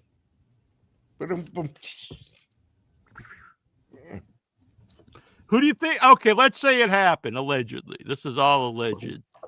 Who do you think the top would be in Shawn Michaels? Because I think people are thinking the boss would be top, but I mean, Michaels does not seem like a guy that would bottom to somebody. Like maybe the character, Do you think Vince but took like the he had sweet like the chin music? He took it like that. Maybe they double teamed a woman together. I could see that. They're shitting on someone's head. Yeah. They just made Jannetty wear a wig. That's why Michaels found the Lord. That's how the one eye got crooked. He was like trying to look the other way. But it's all alleged if Shawn Michaels is. Shawn Michaels, former guest here on the show. Really? Yeah, Shawn Michaels and Bret Hart. Yeah. So Scott Hall was talking about the bearskin rug and shoot interviews. Remember? Oh yeah. A lot of people did. The Billy Gunn did, I believe, and Road Dogg. Then when they come back, they're like, when Road Dogg comes back, then it's like, he's just a complete kiss ass. Mr. Company, man. Yeah. Who else? Lots of people. I mean, Nails had said it. Nails supposedly it's why he choked Vince was he's trying something. I never really believe that, to be honest, either. But who knows? I used to not believe the Pat Patterson stuff because they didn't fire him. But then after the McMahon stuff comes out, and I'm like, if this was going on so long, like all his like people had to have known. And then I started watching stuff, and, like so many people. Yeah, so many people have these stories about Pat. And it's not like one guy. It's not like, well, if one guy says it, who knows? But I mean, even RVD said it. And I'm like, Does RVD seem like a guy that would make that up? I mean, no, he doesn't seem like Not a really. homophobic guy or anything. So I don't know. I actually I believe it. I believe it to be true now. Rest in peace, Pat Patterson. Yeah, he almost came on the show too, but didn't work out. It was when when his book was coming out. Okay. Let's see. The In Your Head intro theme gets changed. I vote for yeah. That was what I was gonna do actually. When I was talking to Incher earlier, I was gonna play the theme song that I made. So yeah, I mean, it's no, I can't tiptoe around it. It's a Duckman, obviously, but I won't get into all that's happened, but it's not good. And then if you look into it, it's there's a history of it. Apparently, for the last like 15 years, he's been out in jail for some bad things, and not just drug stuff, which I don't think would come to a shock to anybody, but there's some pretty bad stuff. Did he contact you, or did you read this? No, I found it. I found it online because some people were asking me because he has gone like silent for some time, and he did not look so great. He has me blocked on Facebook, but his most recent post from like a few months ago looked very rough. And so I looked into it because I know his real name, which I'm not going to say here. I'm not going to dox him or anything. But so, yeah, I found some, it's all public information. Shitty. Yeah. You got New Jack to be on his CD, I remember. Mm-hmm. Back in the day. Which at the time did not go well either, because that went well. But then I've had an on and off relationship with Duckman for the last 20 years. Which I always used to look over because I knew he has, addiction problems. But still sad because I have known the guy for I knew him, Duckman, before we did In Your Head. We were all part of the same group. So it was me and Duckman and Barbie. And you Get in the Ring message for it? Yeah, Golgo, Tyler, who does our website, Incher. I don't know, Jobs. Tazo, I think Tazo's around there. Probably. I was listening then, but I never posted on the message board. Yeah, I don't think you can access it anymore. I was scared of computers. Probably not. You couldn't get the In Your Head message board either, huh? Nowadays. No, I can't. I remember we had it back briefly, and I was trying to like get it to where people could log in again, but yeah, I can't get it to work anymore. Oh, but that's I too mean, bad. I've known the guy for a long time, so I do hope the best for him. I just don't. I don't know. Intra and I have talked about. I was just going to keep the theme intro. I don't know. We'll talk about it off air. Well, the holidays, you could use one of your Christmas songs. Yeah, those are coming up. Yeah, I'm dreaming of a white Christmas. Intra loves that one. White in your head. I like the one that says Superman can see through lead. In your head. In your head. Ow, ow. All right, what's on your mind, Miss? Did I get what's on your mind, Petrelli? Oh yeah. Yeah, it was those Bret Hart saying crazy stuff. What's your take? Do you think Michaels and Vince were doing the dirty? I don't know. I'm just gonna say it's true because it's more entertaining. All right, I agree. I'll think maybe he got away with so much too. Yeah, I mean the guy didn't. He was paid for like 5 years without ever wrestling. Yeah. I mean, I could see why someone would think it. I honestly just think that at that time Vince like saw him and Diesel, the whole clique is just like, these guys are so cool, and these are the guys I'd want to be. That's honestly what I think. Yeah, like these are the guys I wish I could be. Because I think at that time he's kind of a nerdy guy. Like he thought he was those guys. Yeah, then he became like that's probably what turned him into like a real sleazy guy. He's like, I'm gonna become these dudes and start having. If you listen to the stories, they did the people from his hometown are going. He says he fought all night. He never fought. He never fought nobody. He was a good boy and he did what he was told and blah blah blah.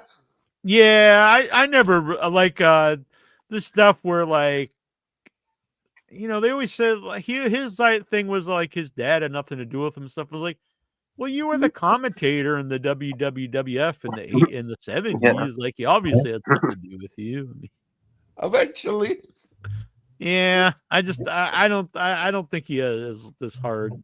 And I honestly just because I've heard people say that his dad just sold him the company for like $1, and yeah. Vince makes it seem like it was like he didn't even want to sell him the company and stuff. But He allowed the designate back with company profits. yeah, I think his dad just like, yeah, take the company. What the hell am I gonna do with it? I got it from my dad. Now I'm gonna give it to my son. Then he sold it to TKO. Sorry, Shane. Yeah, I honestly never expected that. Not under. Well, I don't know. Did Vince? I guess Vince was still there when they did it. I would have never expected that, honestly. I thought Stephanie was gonna get it. Yeah, I know. Shane, I thought so too. Her and Triple H.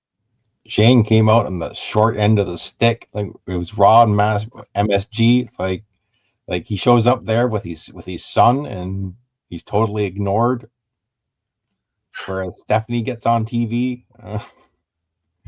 Like poor Shane. Poor Shane. Boy, and then that Shane stuff with the AEW went nowhere. That was a real pointless thing for them to like tease. Yeah. Like, I didn't want it to happen anyway.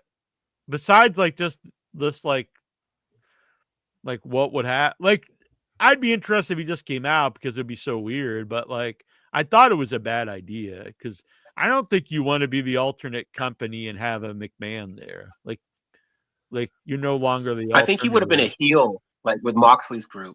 Yeah, but I think he wanted like because the Moxley thing that we never had any kind of payoff to that because at the beginning it was like he kept hinting that someone else was in charge, and then eventually they just forgot about that, and we still never really found out why he like killed, like he tried to kill people.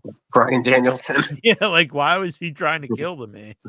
I like the group better now when they're not just like killing people, and I don't mind it now. But there for a while, that was just like, oh my god, this is bad. Yeah, it was like the same thing over and over, week after week. What's on your mind, Mr. Stevie? Well, yeah, I watched some. Yeah, I watched the AEW, WWE, Raw and SmackDown. Really watched a lot of wrestling. So, there's a lot of wrestling out there. Yeah. I had a thought. I was going to ask you something. Of course, it just blanked my mind. You were talking about Moxley. Oh yeah. Where is he? Where is this going? Like he's okay. So he's tapping out, or he's in all of his matches, or so three the matches thing in a is, row. like, I don't think Kyle O'Reilly's really worth pushing, but they've done an amazing job doing it. It's too bad they haven't done it with someone I think you'd have a better chance of getting like a big star out of. But who knows? Maybe they'll prove me wrong and get a big star out of Kyle O'Reilly. They've done a great job. He's gotten way more over than I ever expected with this. But I don't know. I would assume that Moxley eventually beats him, or maybe the idea is they're trying to make Kyle O'Reilly into a top guy. But I mean, they've really positioned Swerve and Hangman as the top guys. If you were going to try to get like now would be the time, I guess, to like have Samoa Joe versus Kyle O'Reilly after those big wins from Kyle, making Moxley tap out. I would not have him beat Samoa Joe, but you might be able to get like, one main event out of that. Yeah, but does like Claudio and Wheeler and Pac. All those guys just say, "Oh, Moxley, you're sucked, you're gone," and kick him out, or like. Yeah, I don't know. We'll have to Yeah. wait. Yeah, I don't know. I because if it was just to get Kyle O'Reilly as a main event guy versus Samoa Joe, like what does it do for the Death Riders? I don't think we've seen the end of the feud with them. I don't like the name of that group with Orange Cast, the Conglomerate or whatever. Yeah, they got some pretty suck names. Yeah, it's a bad name. It's a weird group because I like Orange Cat. I don't know. The group really doesn't go together. It's just like a bunch of random guys stuck together for some reason. But I've thought Kyle O'Reilly was like a pretty useless guy. Like he's a good wrestler, but like he's got no charisma, or personality, or look. But well, they've done a good job pushing him. I'll give him that. Yeah. I don't know how much what you can get out of him eventually, but we'll see. I guess.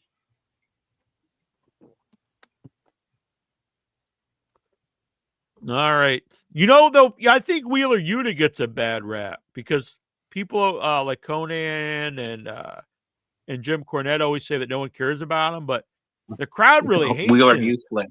Yeah, but Cornette calls him. So often, if you watch him in matches, the crowd's like hates him. They're chanting like, "We hate you," Yuta or Yuta suck. Like he's like fuck Wheeler Yuta. Yeah, he gets a lot of heat. I actually like Wheeler Yuta. I think he's pretty good. Yeah, as a heel, he's pretty good. Yeah, I like him better than Kyle O'Reilly. I do too. All right. Should we get to the Raw report? Oh, okay. Yeah. Or did you have something before that, Stevie? I suppose on both shows, I could comment about this on Raw as well as AEW. I'm noticing a long periods of silence during matches. Like, yeah, we've had that in WWE for a long time, I think. Yeah, because the WWE fans are more really into the entrances and like the big moves, but we did not get that in AEW until recently. And I don't know if it's what that is, if they're attracting a different audience. Because I'm noticing that. I noticed that in both Raw and the AEW show. It's like, once the big spots end, and then there's these moments of silence where I'm just it stands out because it just keeps going and going, and finally somebody does something, and I really noticed in the Statlander Monet match, like they were kind of pretty, because not so much in a lot of the other matches on the pay-per-view, but sometimes on Dynamite, like people are really just silent. Mm-hmm. And you used to never see that on AEW matches. Like that was one of the things I liked was, people were actually into the wrestling, which was fun for me to watch. And that is what I always like when WWE's in like when they go overseas, is like the crowd actually is excited to watch wrestling. And they cheer for the good guys and boo for the bad guys, which is fun to watch. But yeah, a hot crowd always makes the show better. Oh yeah. Certainly. And it could be, a big crowd or a small crowd, as long as like they're into it. Those ECW a hot crowds smaller crowd is better than like a silent big crowd. Yes, 1,000 times better. All right, we'll go to the Raw report here. I guess Jericho has officially left AEW. Well, that's too bad. Wish him the best, though.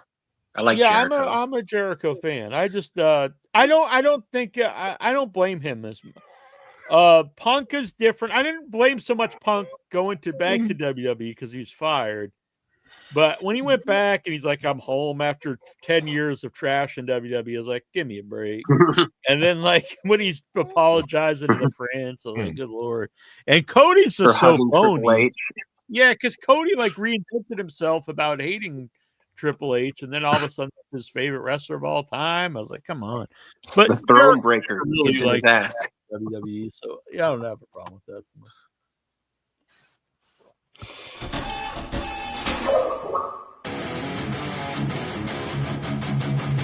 Wait a minute, Can we, after our 2 hours, a 2-hour wait, let's get to the Raw report. No fucking injury. Raw report. Fucking Injure, where are you? Okay. No offense, Injure. Don't get upset.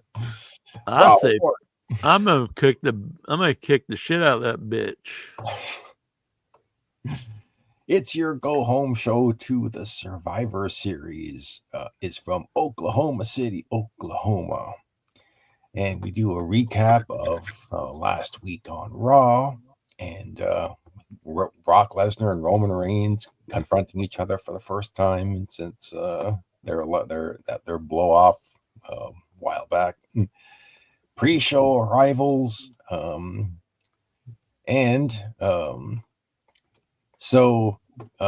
actually, it was Roman Reigns who starts off the show.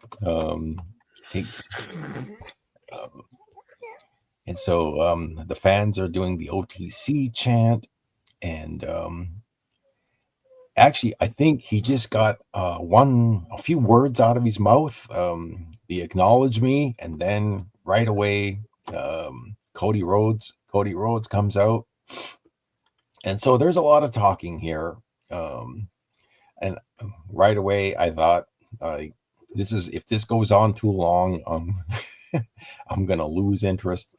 But this is the first time I think since their blow off match that Cody Rhodes and Roman Reigns had an extended segment just yakking at each other. Anyway, Cody does his "what do you want to talk about" chant, but instead of asking the crowd, well, he does say Oklahoma City, what do you want to talk about? But when he says Oklahoma City, he then basically looks at Roman Reigns and looks at him and says, what do you want to talk about? Like he's talking to him.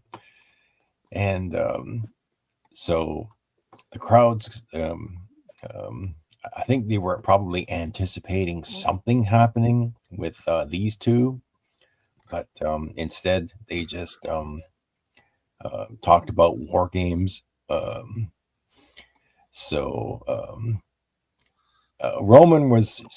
basically, I think he waited until Punk got.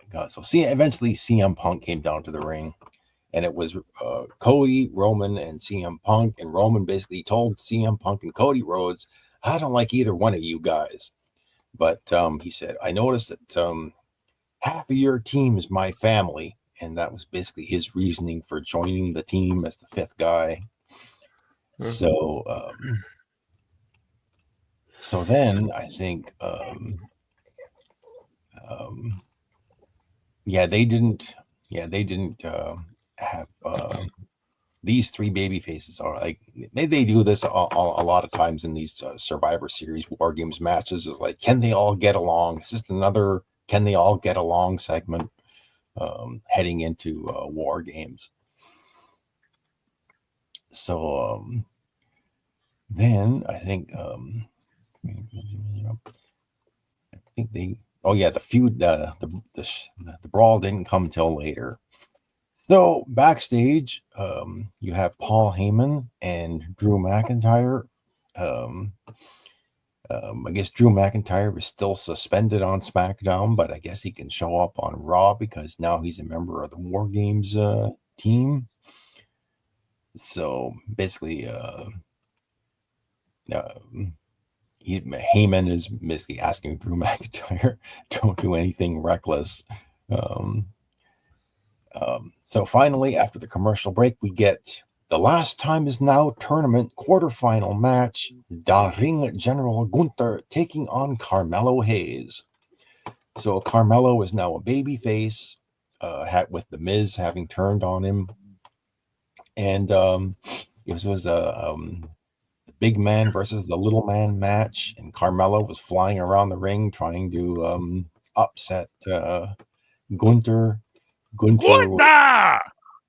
Gunther was basically trying to use his power bombs in the sleeper hole to take out Carmelo, but Carmelo would find a way to get out of it. And eventually, towards the end of the match, Gunther just basically had enough of him, and he he got one power bomb into him, and Hayes kicked out, but not the second one. The second power bomb, and Hayes just finally just went, got folded up like a deep boot and got pinned 1, 2, 3. So Gunther advances into the semifinals of the Last Time Is Now tournament, and he's still my pick to win it. Same. You have Cody Rhodes, CM Punk, and Roman Reigns have a backstage segment. They're just talking in a hallway. And they basically say that the Usos will be in the advantage match to see who gets the advantage in the War Games match. We get Dirty Dom coming down to the ring after the commercial break. Dirty Dom. He's still the Triple A champion, and he still got his belt. He basically says that Saturday in his hometown, he's going to win back the Intercontinental title from John Cena. And then, okay, so he's talking in the ring, and then all of a sudden, John Cena's music hits. Wow, John Cena's here. The announcers are going crazy. John Cena's here. And out comes this little midget dressed as John Cena. Was it Dustin? No, his identity is they posted it online. Yeah, I saw it on the group. Yeah, I guess he was somebody from what was that midget wrestling? Micro Championship Wrestling. Micro Pro. Was that a Hogan and Bischoff's? The Micro Pro thing that was. Yeah, I think that's what it was. I'll find it here. Did he kick Roderick Strong's ass when he was the Ring of Honor champion? When he was a frat boy. So Wade Barrett called him John Weena. So anyway, this little guy comes down to the ring, and Dirty Dom has this interaction with him, and the little guy's doing all of his little all of the John Cena moves and things like that, and but eventually Dirty Dom just beats him up, and the little guy is saved by Rey Mysterio. So Rey Mysterio's music hits, and he runs down to the ring, confronts his son, and this leads into, after the commercial break, the little guy just rolls out of the ring and disappears.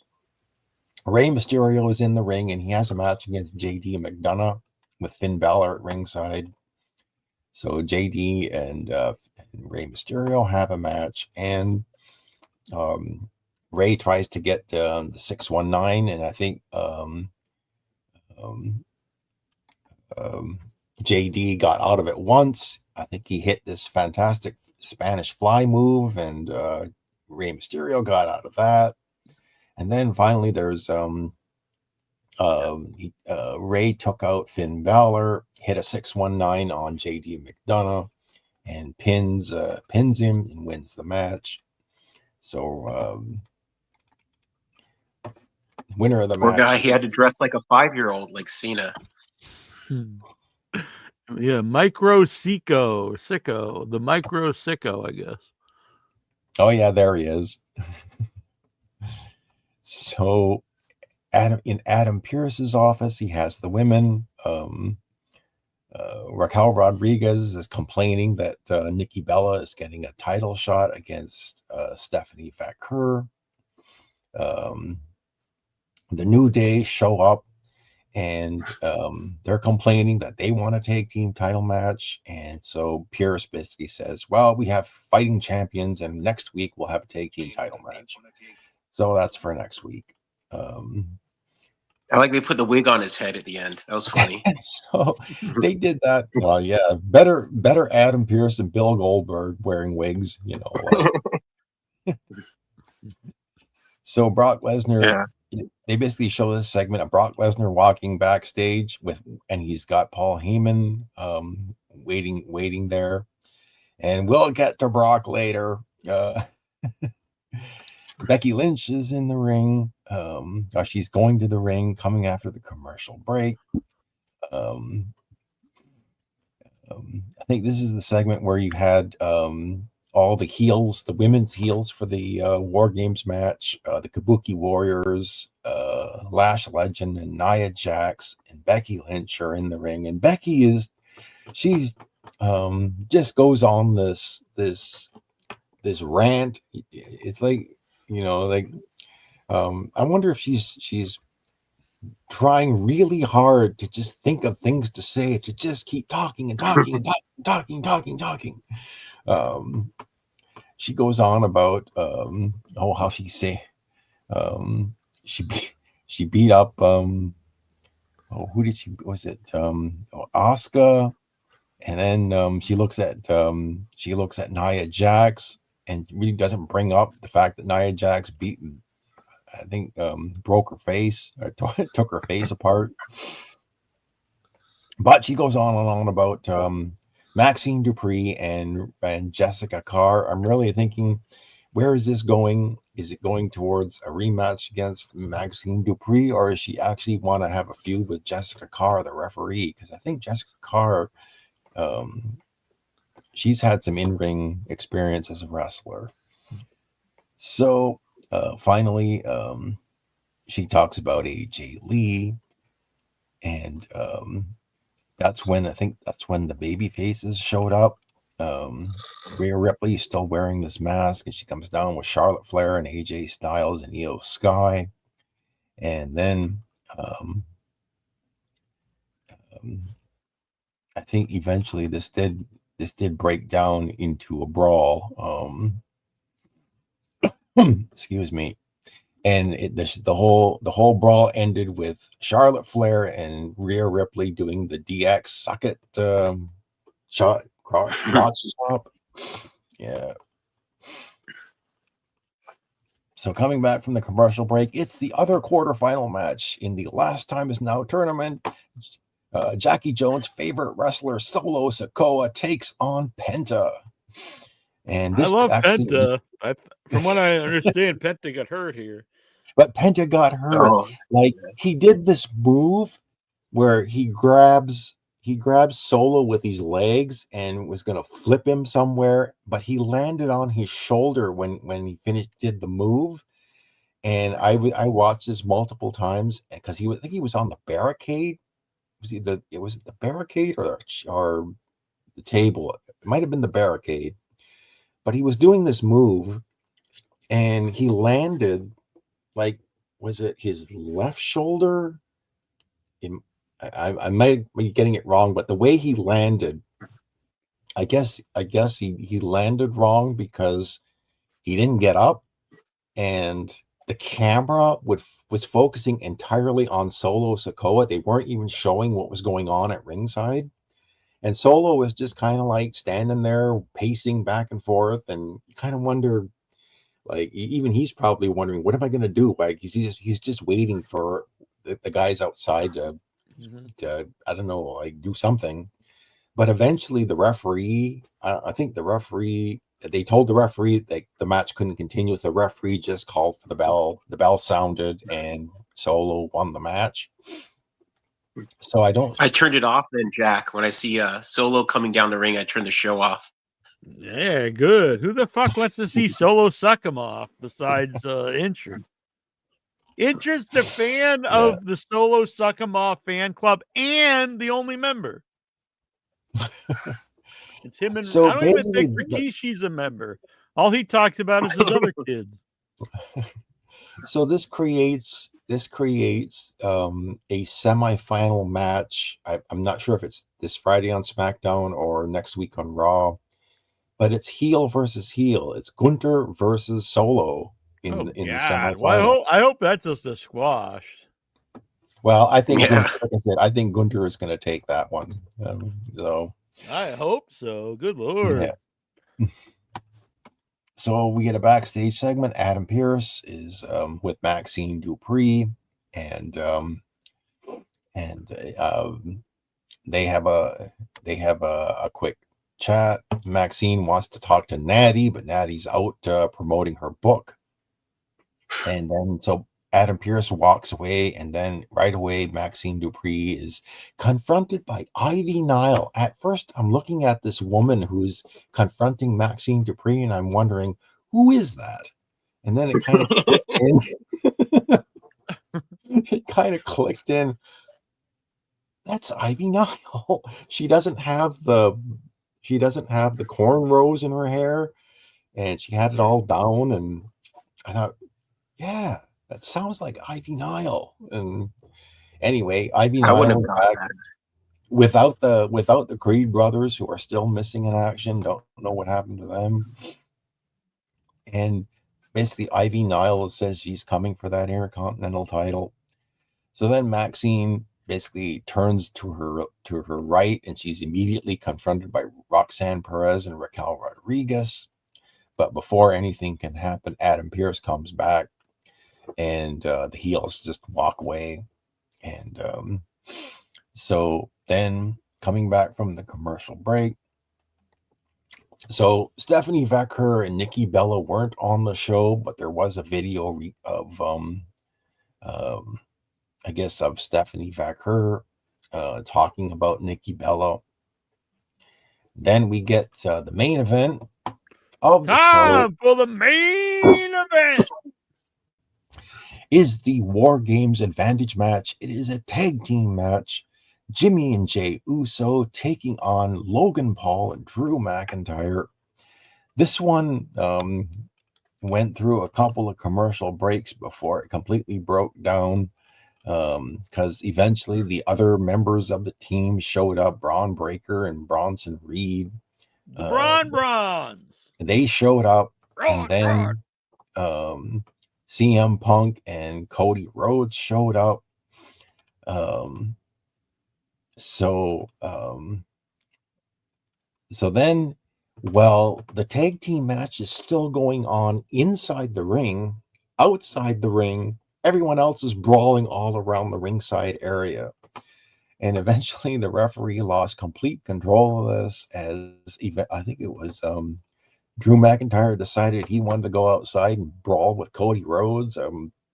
Anyway, everybody started brawling with each other, and the referee didn't throw it out. The referee didn't disqualify anybody. And eventually, Logan Paul, I think he pinned one of the Usos. It almost like became like secondary. Like the whole point of the match was to see who was going to get the advantage, but I guess we kind of knew that the heels were going to get it anyway. So the brawl became the most important thing in this segment. And so Roman Reigns comes out, and he comes down and he starts brawling away. And you kind of expect, okay, where's Brock Lesnar? And then eventually Brock Lesnar his music hits, and he comes out with Paul Heyman. And they're coming down the rampway. And at one point, Brock Lesnar stops, and there's pyro that goes off, and Brock, I have no idea what the hell he was doing, but he basically, the pyro goes off, and it's like the pyro spooked him, and he does a backward roll. Falls flat on his I did see ass. this. He I falls have the video on our Facebook group, and I made it the header. Maybe he was drunk. I think he just fell over. It was kind of funny. And then he did seem to have a good sense of humor about it. Yeah, he did. He had a big smile on his face. Which I'm surprised. I actually seems like a guy who get all like really embarrassed and mad, but he seemed to laugh about it, which I think that's cool. But he gets back up. I mean, yeah, he gets back up and gets in the ring. So yeah, they have a brawl, and everybody has a brawl to end off. This is the go home show before the Survivor Series, or before the War Games match. Excuse me. So I enjoyed this. I mean, I enjoyed the show, so I will give Raw another thumbs up. I had a good time watching this Raw, so the middle for me, because I didn't see the ending of it. Oh, Once Suckamoff came off, he's like, wait. Well, I'm looking forward to that. I mean, they rarely, and this is a rarity for. I'm not sure whether Penta was supposed to win this one or whether it was going to be Solo all along. But Solo versus Gunter, yeah, that's Yeah, gonna be- WWE very rarely does heel versus they- heel. So. yeah. They have You know, another heels mystery versus- opponent in the tournament, right? Steven? So Sheamus, apparently they announced that Sheamus could not continue. So I'm not sure this. I guess maybe it'll be on SmackDown. They'll decide, or maybe next week on Raw. But they've got to decide what to do there, because I guess Sheamus got an injury sometime and he won that match. But he's injured, and so they're going to have to put somebody else in there, or maybe I was thinking they should do a second chance match where everybody who lost, let them have like a gauntlet match or a battle royal or something, like to determine who takes his place. Something It'd be like funny if the mystery opponent was Bling Bling Buchanan. Oh, Bull Buchanan is Cena's tag partner. Yeah, or how that'd be about funny. I thought everybody might think, oh, that's Jericho, but they got to do something, basically. Yeah. I don't really like how the Survivor Series is like all war games now. I prefer the 5-on-5 elimination. Yeah, War and games with should be like its own thing. Yeah, with so many pay-per-views, why not just have them two separate things? War Games as one, and Survivor Series as its own thing. Because they have like at least 12 a year. Mm-hmm. Yeah. Here's man, the one looks just like Intra, but I don't know about the one that's me. It looks more like Big Bully Busick or something. It looks like the Iron Sheik, kind of. Yeah. Welcome. We are live once again on AIYH Wrestling Radio. I am the Internet A icon, the pride of the Pilgrims, the most honest man in all of podcasting, handsome Jackie Jones. And alongside is my right-hand man, my audio soulmate, the can of peas of podcasting, and the enforcer of the Headyverse. 1-inch biceps, the man who tells you what to do, the boss baby, the king of all the marks, the power goat. Bah! Oh, man! Welcome. We are live once again on AIYH Wrestling Radio. I am the Internet A icon, the pride of the Pilgrims, the most honest man in all of podcasting, handsome So I go from Big Bully Busick. And alongside is my right-hand man, my audio soulmate, the Yeah, can Ox Baker, yeah.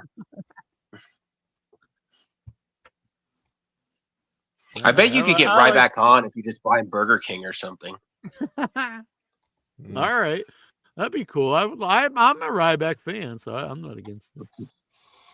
Our boy Mikey B posted a video. I don't think I should play it because he might strike us, but Stuttering John, I'll talk my way out of it, from 1994, the Headbangers Ball full HD remastered video clip. It's on the group if there are any Stuttering John fans out there. I know there's many. Let's see here. Let me grab the question. I'm trying to find them. I just posted them yesterday, and they get like I don't know how they get so lost. Pushed all the way down. Yeah, it should be there. Nikhil. Yeah, Nikhil should get him up here. Where the hell are you? Questions? Can you pin them or something, like to the top of the group? Yeah, I normally do, but I forgot this week. Here we go.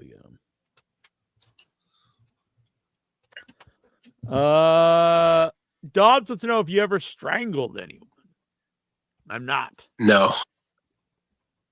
If you would like to submit questions for In Your Head, you go to facebook.com/group/IYH Wrestling, or join us live every Tuesday night and send them right here in the chat, or you could email them to me at iyhwrestling@gmail.com. I just noticed I didn't change my name today. It's Nasty Neil. Any what's a good 80s horror movie that most people haven't heard of? That's an interesting question. Madman. Madman Mars. If you're into slasher movies, Madman is maybe one that not everyone knows. It's a fun slasher movie. I'll check it out. Cool. Yeah, that's a good one. Nikhil. WWE selling The Undertaker 35 years Dead Man Legacy Championship title for $849.99 on WWE Shop. Who buys this shit? Not me. Are you Not buying me. one? Toy Story was released 30 years ago today, a groundbreaking work within the animation genre, as well as the film that made Pixar a key Hollywood studio. What a film! Do you like Toy Story? Never saw I it. saw the premiere of it almost a year Really? before it came out. I was like, this is a really good movie. Is it ever going to come out? And then it came out, so that was good.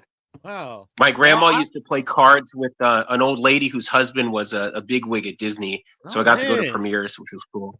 Damn, you got the inside here. So inside track. Yeah. Well, I'm not a cartoon guy. I don't really see a lot, but I did see Toy Story. Yeah, it's hard to say Toy Story's not good. It's good, yeah. Toy Story owns, according to Troy, and Hans Eucher said he's never heard of it. He's gonna download it. But I know he meant Madman. Is it on Tubi or Amazon? Maybe I don't know. Toy Story. Maybe I'm it might sure. be on Tubi. Oh, Madman. No, might I'm be not on Toy Tubi. Story. Yeah, the baby's Madman. one. Yeah, I bet it's out. It's probably out there on Tubi or something. Tubi has a lot of good horror movies on there. Yeah, a lot, and they have like modern like indie stuff and a lot of like hidden gems and 80s stuff and 70s. So, yeah, they have a lot of good stuff on Tubi. I'm a fan of Tubi. Yeah. My movie's on Tubi, the Once and Future Smash. And I got to go watch that. That's cool. Yeah. The cut version, the uncut version, is on this Blu-ray, and I don't know how else you can see the uncut version. There's not a lot cut, but if you want to see penis, you have to see the uncut version. I could do without that. Without Bill Whedon penis, without 85-year-old Ding Dong. Which moment for you meant the end of the Attitude Era? Was it the Austin McMahon handshake, the final episode of Nitro, the rebranding of WWE, the inaugural WWF brand extension, or Vince McMahon's ruthless aggression promo? I would say the final episode of Nitro. I'd say that, or Austin and McMahon being all buddy and shaking hands. That's it's got to be up there. Early 2001, early 2001. Hans Eucher, ringside tickets to the upcoming Raw in Tennessee is only $1,200 each. Survivor Series is $180 for nosebleeds last time I looked, so I'm not going to go. It's like 2 hours away from me. WrestleMania was like $38,000 or something for front row. It's crazy. Old man Whedon should always be nude. That's true. Scott D'Amore. In a different universe where I stayed at TNA, Frankie Kazarian was going to win the TNA world title. I wouldn't brag about that, Scott D'Amore.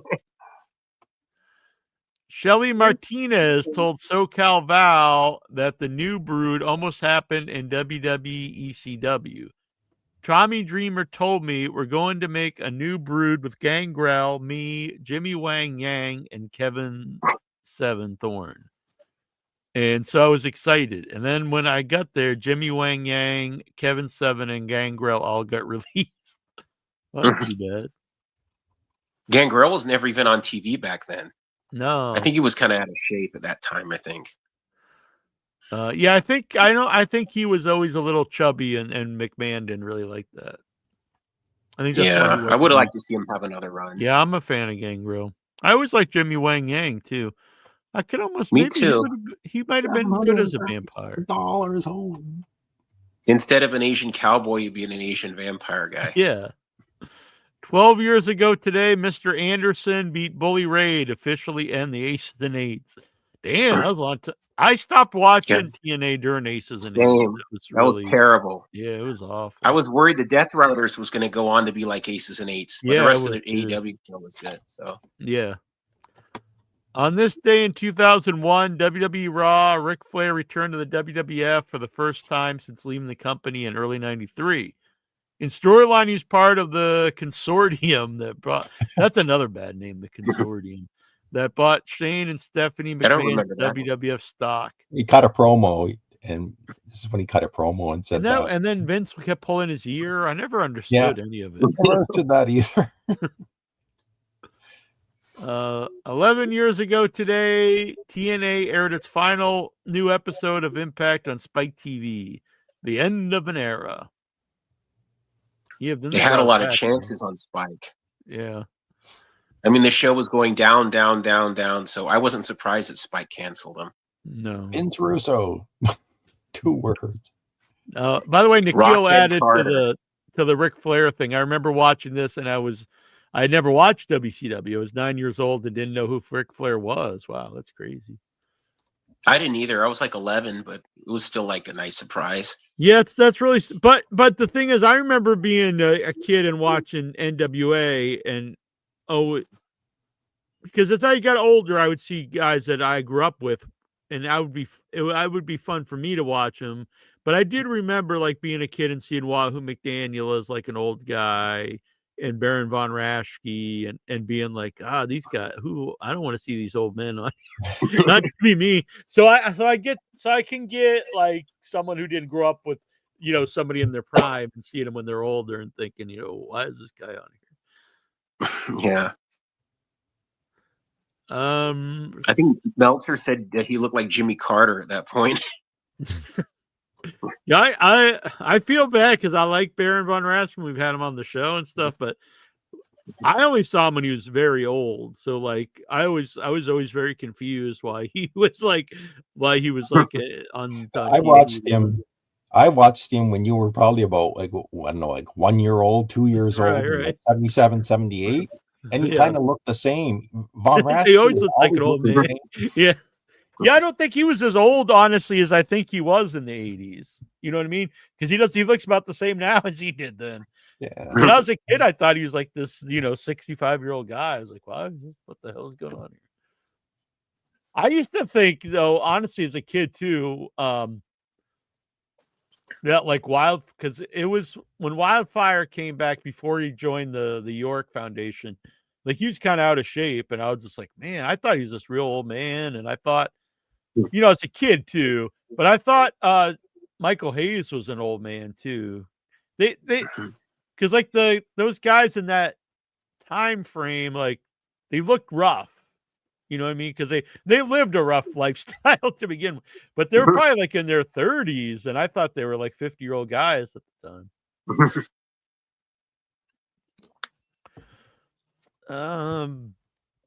That was another guy I didn't get either, honestly. I liked him when he was in ECW, Wildfire Tommy Rich, but I saw him in magazines and read about, he was world champ, and then he came in as Wildfire Tommy Rich, and he had like this big belly and like these skinny. I was like, well, who the fuck is this guy? Like, why are they making a big deal about him? And he did I always hated his finisher there. Austin did it to the what do you call it? Like the Luthez press. The Thez press. Yeah, and Austin did it then would punch people, but he would do Wildfire did it as a finisher, and it just looked so just weird. He pinned people with that, really? Yeah, he just jump on a guy and then pin him. I was like, what is happening? Like, what is this? I can't get this guy off me. Then I kind of liked him when he turned bad in the York Foundation. That whole group, it was like him and Michael Wall Street and a Rock and Roll Express guy, Richard Morton. I didn't see this. I only saw him in ECW. Yeah, I loved him in ECW. I loved him as the Big Don. I thought that was great. Yeah, I remember buying those magazines, and there was this picture of Tommy Rich, kind of like this. And the headline was "The Fans Can Go to Hell," and that was promoting Tommy's heel turn. And I think that's That's when he and Austin Idol got Jerry Lawler's hair. But yeah, Tommy Rich was as a baby face. I didn't get it. And I always heard, and I still have heard like interviews since then where people said he was so over at some point, but I had never seen it. I remember they brought him back and NW. It might have been, I don't know if it was WCW, it might have been WCW. It was after his big run, but they tried to bring him back as thinking like they could recapture that, I guess. And I just thought, oh my God, this guy. Because I watched him. I didn't watch him in Georgia, but I watched him in the AWA, and I didn't get it because Tommy, I used to talk like this, and how are you supposed to get over when you're talking like this? Yeah. It was great as the Big Don, but yeah, I like that. I guess you had to be there in Georgia during that period to get it. Where am I? We did that one. On this day in WWE, SmackDown opens with SmackDown General Manager Teddy Long gathering all the SmackDown superstars in the locker room to announce that tonight he will start building the SmackDown team for Survivor Series. Long announces World Heavyweight Champion Batista as the team captain and that he will face WWE's Edge in a street fight tonight. Long says Orton is up first in the Survivor Series qualifying matches. Any memories? No. I don't remember that. Sorry, I don't remember. The Top Crusader. If Intra keeps no-showing, I hope I can co-host as the hair at Intra someday. All right, we'll see. Maybe. Bret Hart calls Sheamus punches an embarrassment. Really? Mm-hmm. Yeah. You know I don't know. They're okay. Yeah, I don't. I never had a problem with those. No, they don't stick out in my mind. Like Matt Hardy, Shane McMahon's Jeff Hardy always threw bad punches. I don't remember Sheamus really. Shane McMahon. Yeah, Shane's bad. But the thing with Sheamus, he's always very, very physical, which I do. It's funny because he's been around so long, so I'm always like, I don't really care about him. But anytime I watch his matches, I actually enjoy him because I like that just physical, like hard-hitting style. And he's always that way. But his punches don't stand out to me as bad. Maybe they're not great, but there's definitely way worse punches, I think, in wrestling. When he's done with WWE, he needs to make up the In Your Head interview and come on. Exactly, I think you owe Jack an apology, Sheamus. I agree. That was so weird. So I've told this story many times, but you got an email from Sheamus O'Shaughnessy at the time, and he was working in FCW, I believe, or maybe he wasn't even in FCW yet, and he wanted to come on the show, and he had a link to his website. And so I clicked this website and it started playing his theme song that he used to maybe still use. Does he still use the same one? It was talking about like I don't know, the sore. It was like this really silly song. And he was there on the website. He's like, he's got the big mohawk, and I was like, because he had the real tall mohawk at the time. And I was like, this guy rules. Like I know, he wasn't known at all. And Intra was like, why do you want this guy on the show? I'm like, I don't know. He wanted to come on the show. Like, I think it'd be cool. And so then we talked a little bit back and forth. And then out of the blue, he was just like, he started acting like he didn't know who I was. I'm like, well, this guy contacted us. So then, and then like he had signed with WWE. 11 years ago and today. He said, thank you for your interest, but unfortunately, like you contacted him. Yeah. Thank you for your interest in reaching out to me, but unfortunately, I'm not able to do your podcast. Yeah, after he was the one who contacted us. Yeah. Hans Euchre, I just found Madman streaming on YouTube on a channel called Kings of Horror. All right, cool. Cool. 11 years ago today, Sting made his WWE debut at Survivor Series. Some things don't seem like 11 years. This absolutely does. WWE at its most powerful. Really? I don't know about that. TNA booted off. It was a great surprise. Yeah. I don't think WWE was at its most powerful 11 years ago, though. No, but I love Sting coming out at the end of that Survivor Series. I popped. That was a good moment. Sting in WWE. WWE gobbling up every indie star on earth worth a damn. Sting shows up. Maybe he meant it's most powerful, not necessarily the best show, but like they could get whoever they wanted. Maybe he means. I thought we might never see Sting in WWE, so I was happy to see it.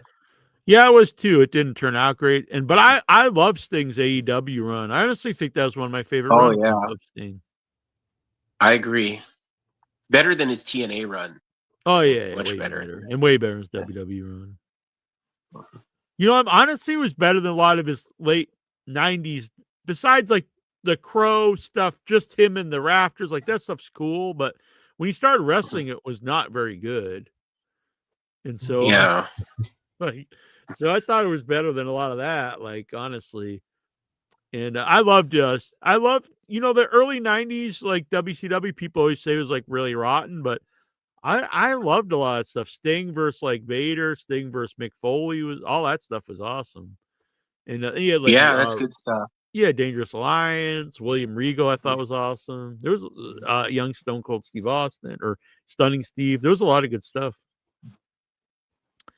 Yeah. You had bad stuff too, but overall I enjoyed it.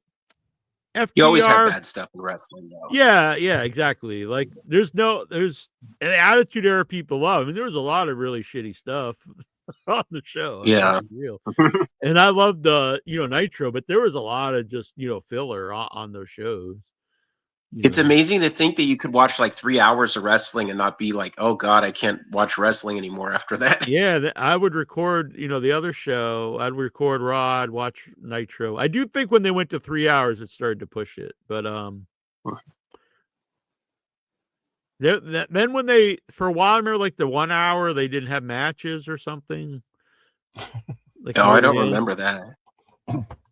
Yeah, it was weird. Oh yeah, there were some nitros where you'd have promos, backstage segments, and it would go on and on and on, and it'd be like 30 minutes, 40 minutes. I think it was a definite drop off in quality every week once it went to 3 hours. And adding Thunder. Yeah, Thunder. In reality, I do think you're probably best. I think AEW, like, there's still really good shows now, but I think they were every week was really good when they really just had Dynamite.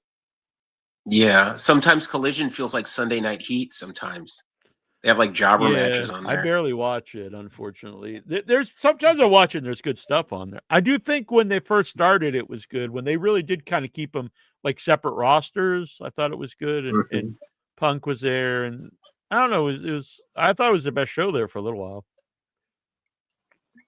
But now it's really it's not like must see. It's like if you just want to watch some wrestling. But the thing is, like, with all the wrestling, I don't really feel like I need to just sit around and watch some more wrestling at this point. You know what I mean? There's so much, yeah. Yeah. Like I used to get up every morning and watch Saturday. I was also a kid though, so it's a little different, and you didn't have like 8,000 channels back then. There's a lot of differences.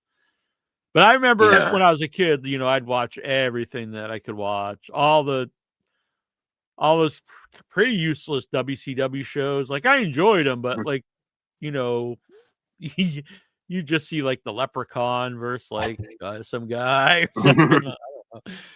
WCW Worldwide, WCW Worldwide, WCW Pro. Yeah. There was really like what? Same when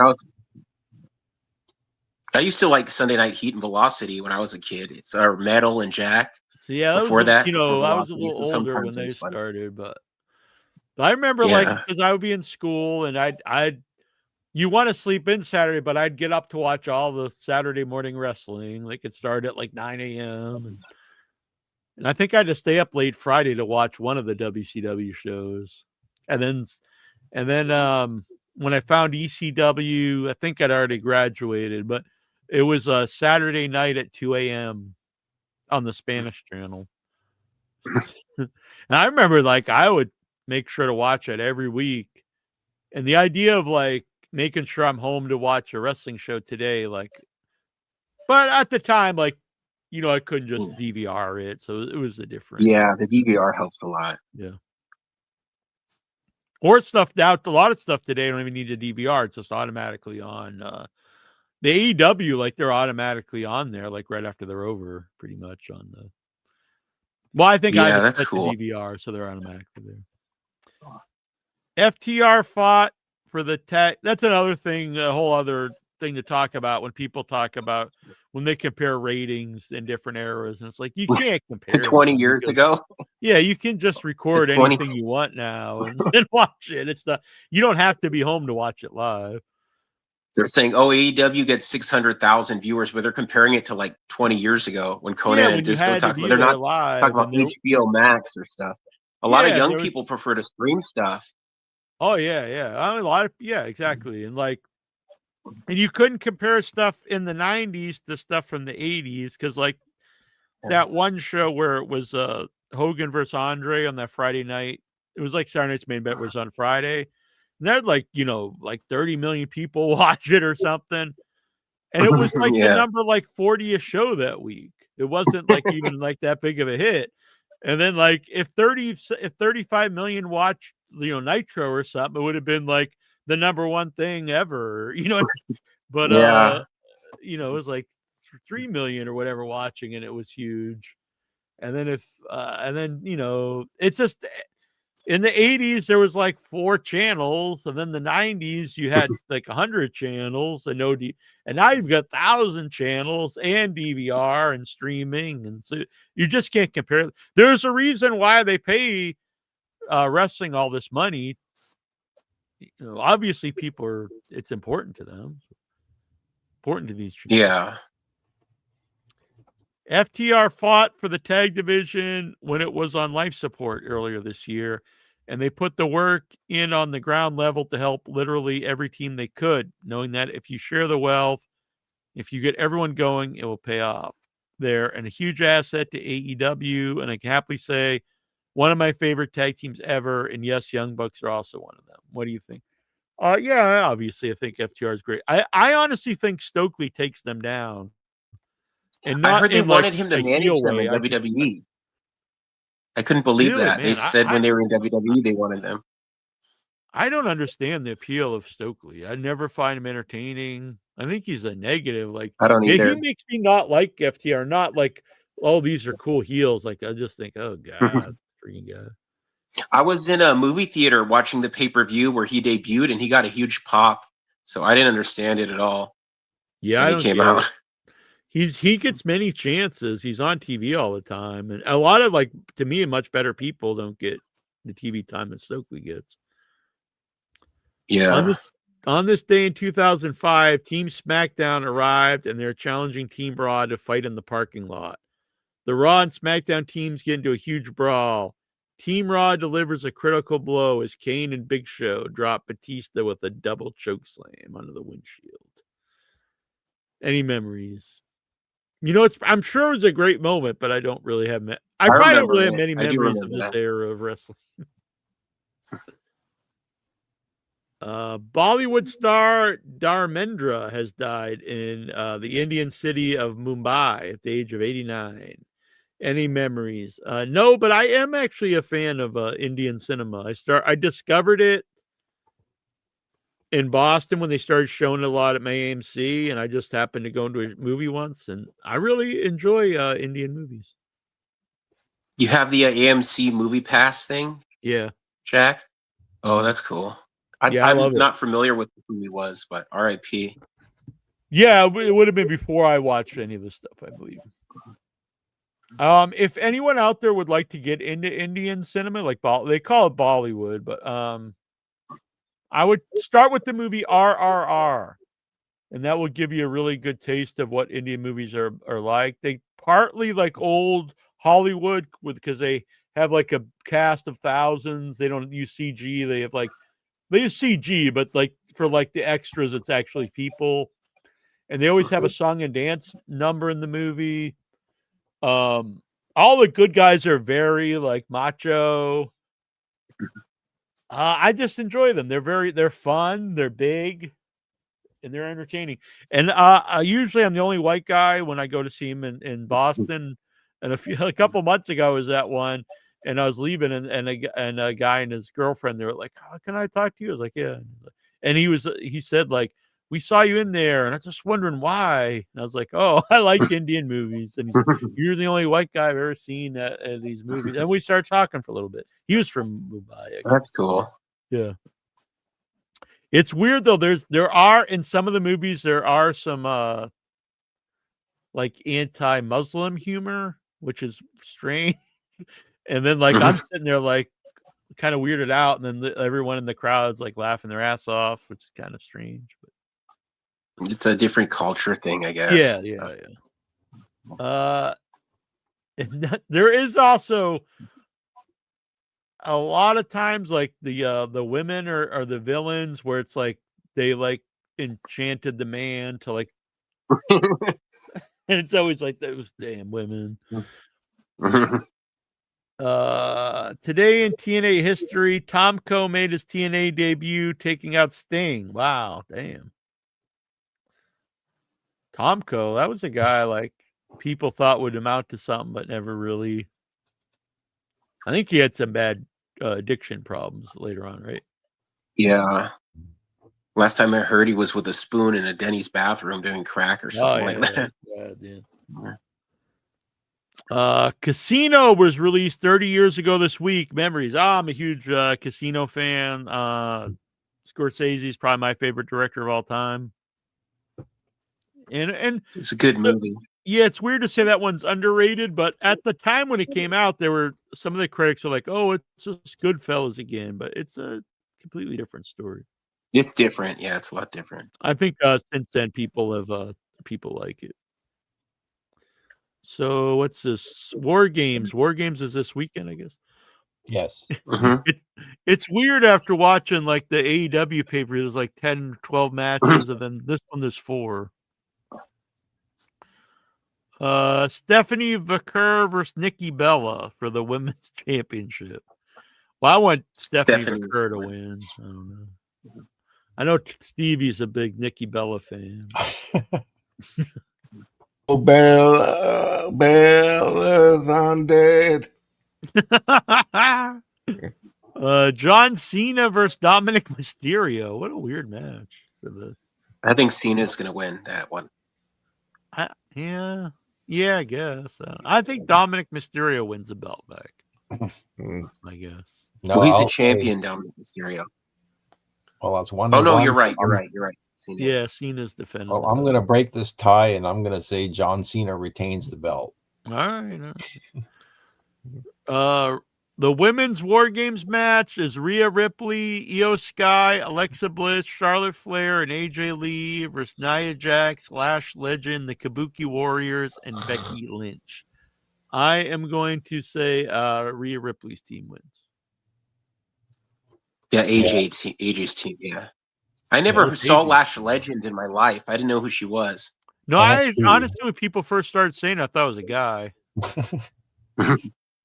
I thought like this Lash LaRue in WWE. Yeah, she's mostly been in NXT. Not a whole lot of time in the WWE main roster. So, but I'm picking the babyface team too. So we're unanimous on that one. All right. And then the main event: CM Punk, Cody Rhodes, the Usos, and Roman Reigns versus Division: Braun Breaker, Bronson Reed, Logan Paul, Drew McIntyre, and Brock Lesnar. That is a big match, honestly. I'm gonna say Brock's team wins. Because you probably should have them win, and then because then you can have your champion lose in a match that's not for the belt, I think, and then it builds the championship match better. I'll go with the baby faces. Say Drew McIntyre or Logan Paul take the pin. Well, gonna have to break another tie here. I'm gonna pick the heel team, and I think Lesnar is gonna have issues with one of the other guys. I think maybe Braun Breaker. I'd like to see those two. Yeah. Go ahead. I do think Braun Breaker's the future of the WWE. Yeah. Yeah. None of the baby faces are the future. I mean, the young, I guess, Usos, like, I don't know if they're really the future, but like, Punk's like almost 50. Roman Reigns isn't going to be around much longer. And I think probably Cody's near the end too. Or I think Cody will probably turn heel eventually since the crowd's kind of turned on him. Punk probably has like a year or two. Yeah. Yeah. He's really on borrowed time, but I mean, I really hate that he's, did a lot of the stuff he said, but I'll always be a Punk fan as a wrestler. I think he's as a one wrestler of the and a best character. promos. Yeah, I like him a lot. And I know I know about as a person. I know Stevie's a big as a wrestler. Oos guy. He's a big geek, man. Hey Steven, I met Jay Uso and he was shorter than me. I'll send you the picture on Facebook. I was surprised. I won a contest for a radio station for free tickets to Raw and to meet a wrestler, and it was Jay Uso, and he was a little bit shorter than me. How tall are you? I'm like 6 foot, 5'11", kind of. Oh, well, I'm 6 foot exactly, and yeah, that we talked about this on the show before about when we actually meet wrestlers and be surprised at they seem larger than life, and yet like I met like Triple H, and I expected Triple H to be this huge giant guy, and he's only about 6'3", about a few inches taller. I met the Miz, and I expected the Miz to be this short, skinny guy, and he's like towering over me. Wow. You wouldn't expect that from the Miz. Wow. I wouldn't expect that from the Miz. Yeah. Whereas that's a guy I don't think Triple H likes because he's like barely used at all since he took over. He barely ever sees. Oh yeah. I actually always liked the Miz. I have a question for people in the chat, like the people that are using, because it's been streaming the show vertically and horizontally. So, like, if you're on your phone watching, do you see the same chat? Because I noticed that the chat is both the people on phones and the YouTube version, or the YouTube on a computer. I'm just wondering if there's two different chats or if they're all in the same chat. I just have one chat here, just one. Yeah. I see two screens. I see. Yeah, you can turn that off on the left there, which is nice, so you don't get bothered by the two screens. Yeah. Yeah, I think it's okay. I don't care. No, it's different chats for both. Huh. Maybe I should just stream it on one. I should probably just stream it on one, I guess. No use splitting it up, because I'd rather everyone in the same chat instead of two different chat rooms. The Lucha Brothers duo of Penta and Rey Fenix issued a surprise challenge to Dominic Mysterio and El Grande Americano following the conclusion of the AAA Alianzas event in November 22nd. What a waste. Lucha Bros have been so bad in WWE. What do you think? Yeah. I think Penta was used really well the first few weeks. And I think it was clear they couldn't care less about Rey Fenix in WWE. I was surprised he didn't win at WrestleMania against Grande Americano. Yeah, I think that right away showed that they had no interest in Rey Fenix. I personally liked Rey Fenix better in AEW, and I think he was a much better fit in AEW. I think Penta as a singles is probably a better fit in WWE, but they never really fully get behind him either. But he's got more personality than Rey Fenix. He got over big with his debut on Raw. Yeah, and I really thought they were going to do something with him, but it's never really panned out that much. Well, he got hurt now too. So. Nasty Nerd World Order. Yeah, my boy Nate G. Nate G in the house. He's a good man. I didn't realize I was using the Nasty Neil name tonight, but everyone knows it's the same person, so whatever. Right. Ethan Page explains why he wants to abolish the term main roster. Because he's in developmental. Because he's not on the main roster. Exactly.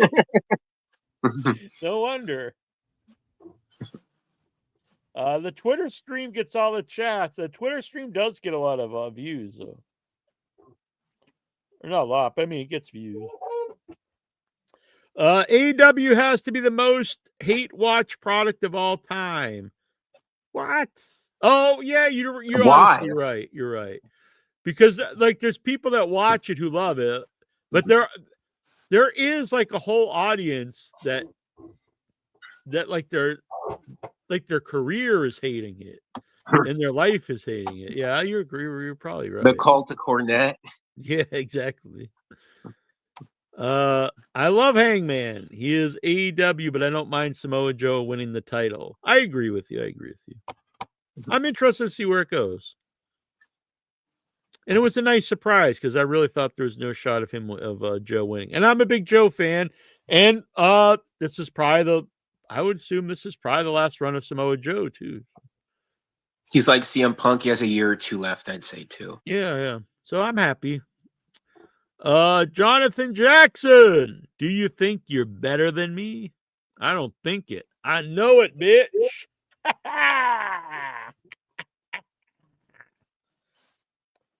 Brian Matthew Cluttar, did Incher ever get a bobble too?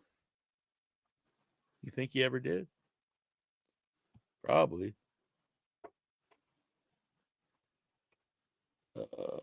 What's this?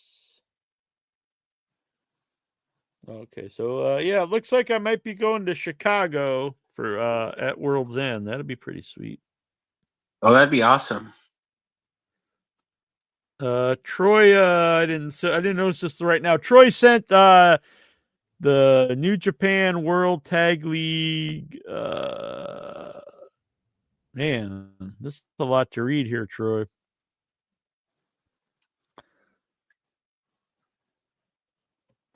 Night 4, November 25th results.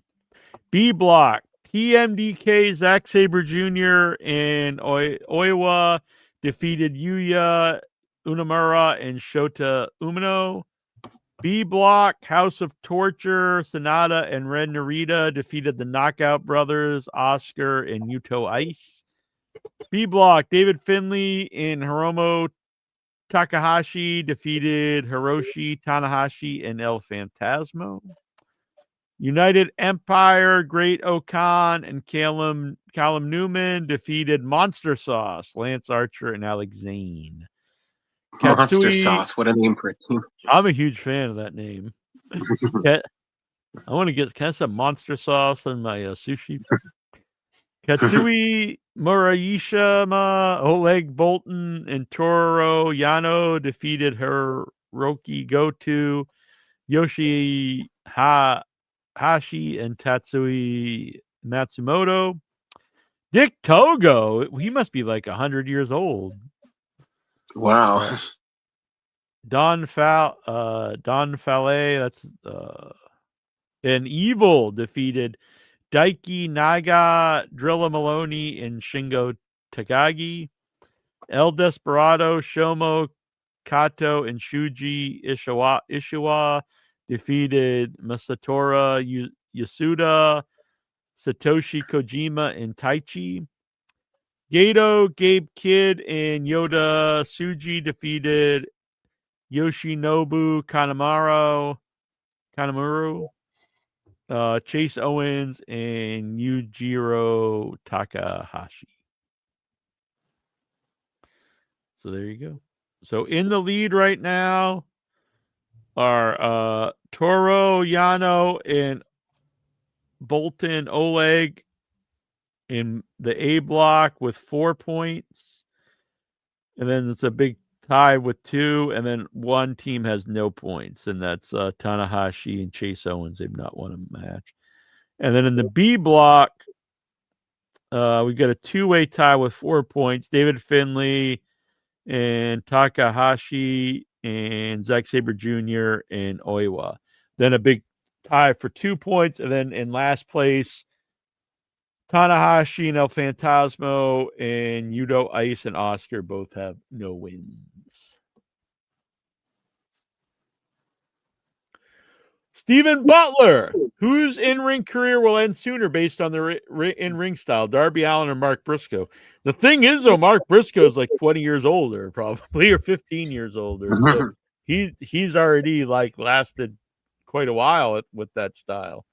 Oh, wow. You know,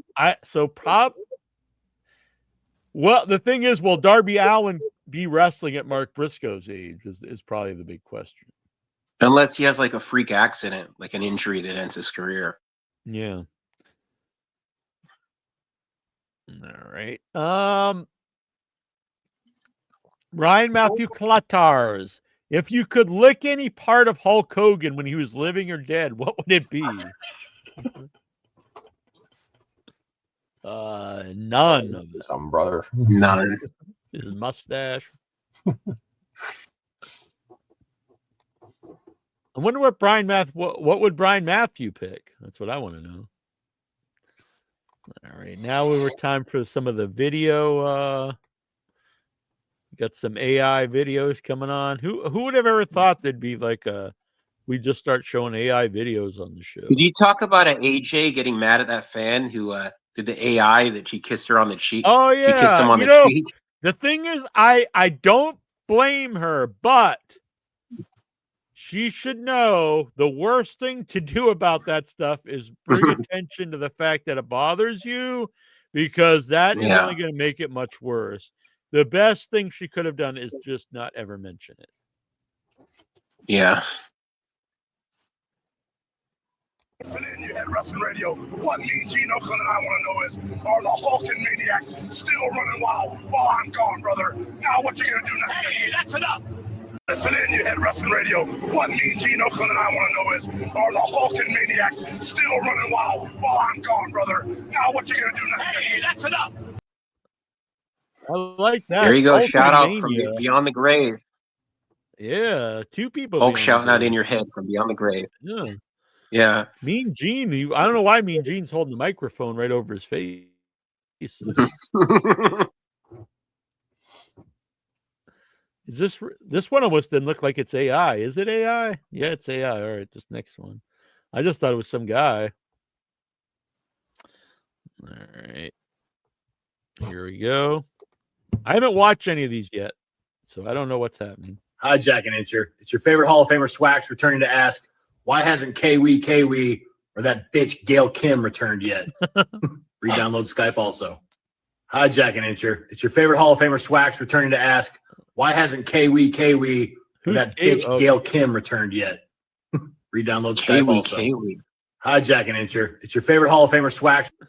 Yeah, what was her name? Kelly, but he said Kelly. Kelly turned into Kiwi. Kelly is how he would say it, so it's very close. Kiwi. Oh, this next one. Oh, you're on the train track. Yeah, this next one, the Incher really looks like him over here. That looks just like Incher. This one's. I lost a lot of weight, but I'm not as skinny as this guy here. I warned you not to walk the tracks. Now you're gonna get it. Was that so hard? Yeah! Take it, Incher! Boom! Sticking it to the OIB! I warned you not to walk the tracks. Now you're gonna get it. That's exactly what happened. Jack's like Superman. He can stop a locomotive with his bare hands. You're like Superman, Jack. Yeah, and that's what Incher would be doing too. He'd be rooting for the train to run me over.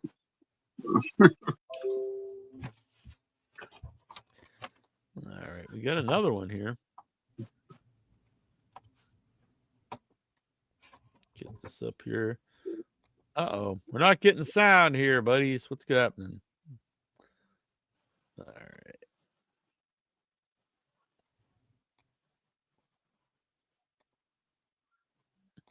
The only problem with this is it does make me a little upset because I actually make 8-bit by hand, pixel by pixel.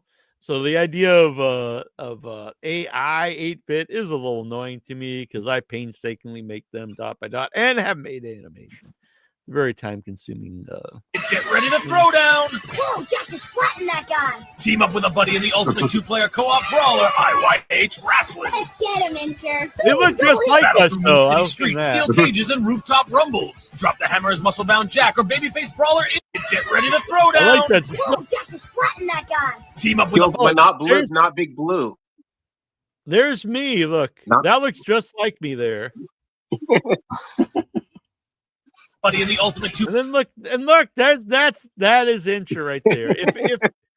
If you would ask anybody who's ever watched your show, you'd be like, "Who are these two?" They'd be like, "Oh, well, that's Jack and Incher." Clearly. So, I think Brian Matthew Clutter. I think he's a good pick for MVP of the year of In Your Head. Tony Oberstar. He tagged Lexar. I don't know. Lexar is probably in. I don't know. Who knows? Who wants to even take a guess what happened to him? It's probably something bad. I guess. I hope he's all right. What's your favorite Thanksgiving meal item? So not just like the whole meal. What's your favorite part? I really do like stuffing. I'm a big fan of stuffing, and I try not to eat a lot of carbs normally. So yeah, I like stuffing. Stuffing's good. Anybody else have a? I like those Hawaiian rolls. Hawaiian rolls, all right. How about the Canadians? Well, we had our Thanksgiving. We had our Thanksgiving last month. And You're Canadian? Oh, Steven, I thought that was Mike. Well, Mike's here too, but Mike's a regular person here in America. Yeah, but us Canadians, we eat babies and talk about. I just assume you eat like Canadian bacon and maple syrup. And, what do you think it's made out of? And poutine. Babies. We don't. We call it babies. You get upset, so we call it back bacon. So, what's your favorite? What's a traditional Canadian Thanksgiving meal? Oh, it's about the same. Yeah. Turkey. Turkey, yeah. Okay.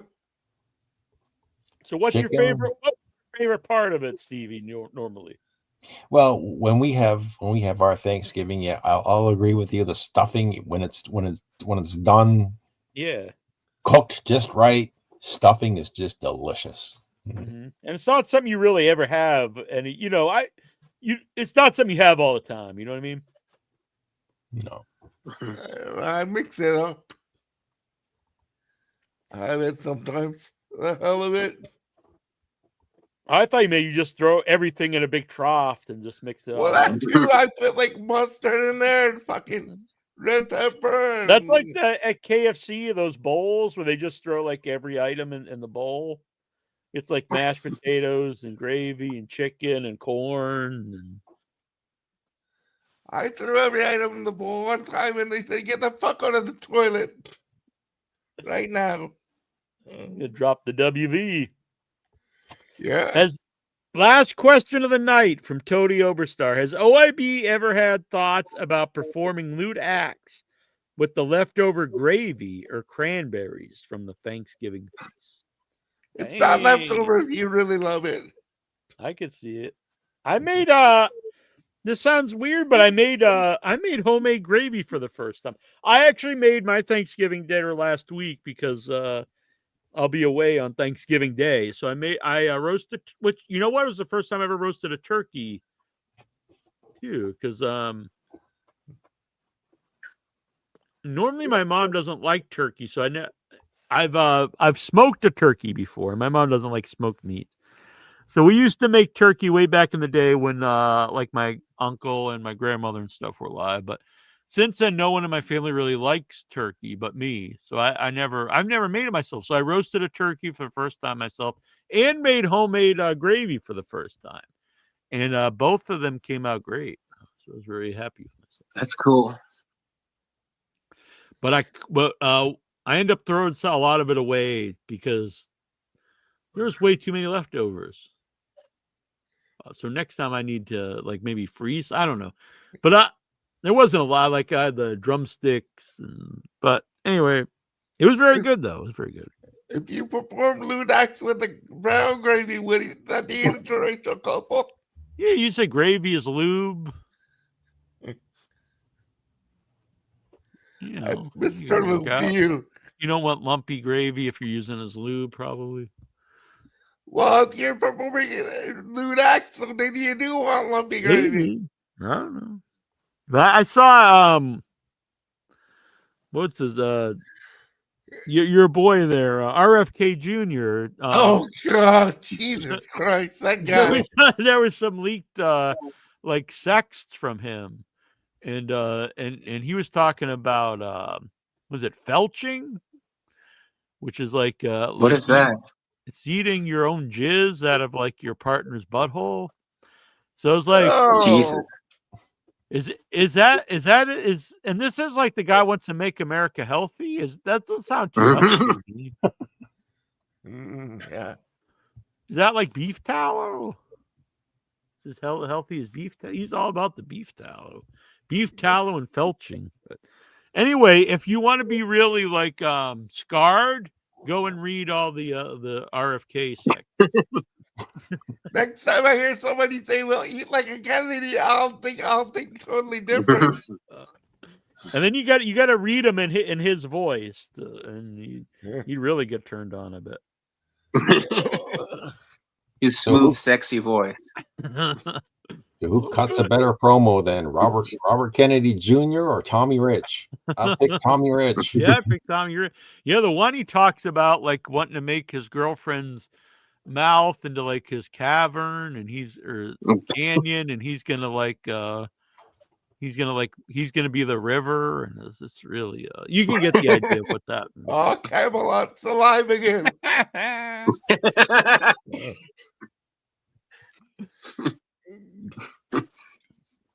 So yeah, that was something. I don't want to make it. This not a news show, but for the holidays, it was good to put out there, I guess.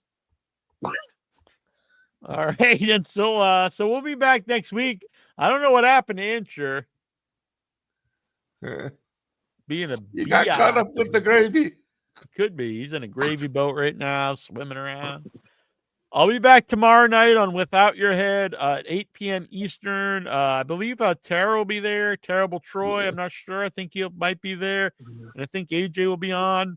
And we'll be joined by Thomas Lorber, who is John Carver in Eli Ross Thanksgiving. So that's going to be really cool. And also local New England filmmaker Zombie Duran will be joining us, who has been in the chat a lot on In Your Head. And he is the guy that Incher always has an issue with because he's got face tattoos. So he's a good man, though, and someday I think he's just going to beat Incher's ass, which will be fun. But not like in a mean way, in a nice, friendly beat. That's in a nice way. A friendly beat down. Friendly beat down. A gentle Robert Kennedy way. Yeah, he's some felching will go down. All right. Well, I'm going to go puke now, and then we'll... Have a good Thanksgiving, Jack. Thank you. You as well. All my friends here, have a happy Thanksgiving, and everyone out there in the Headyverse, have a great Thanksgiving. Eat some good food. And this is a day not to worry about if you're on a certain diet or whatever. Enjoy yourself and have a good time. Take care. And enjoy your family. Enjoy your family and friends, everybody. All right. Good night, folks. We'll see you soon. Andre the Giant. Andre was big. Yeah, yeah, yeah. It was not small. No, no, no. Andre could drink and he could fight. Drink, drink, drink. And fight, fight, fight. Andre was big. Yeah, yeah, yeah. It was not small. No, no, no. Andre could drink and he could fight. Drink, drink, drink, and fight, fight, fight. Andre the Giant.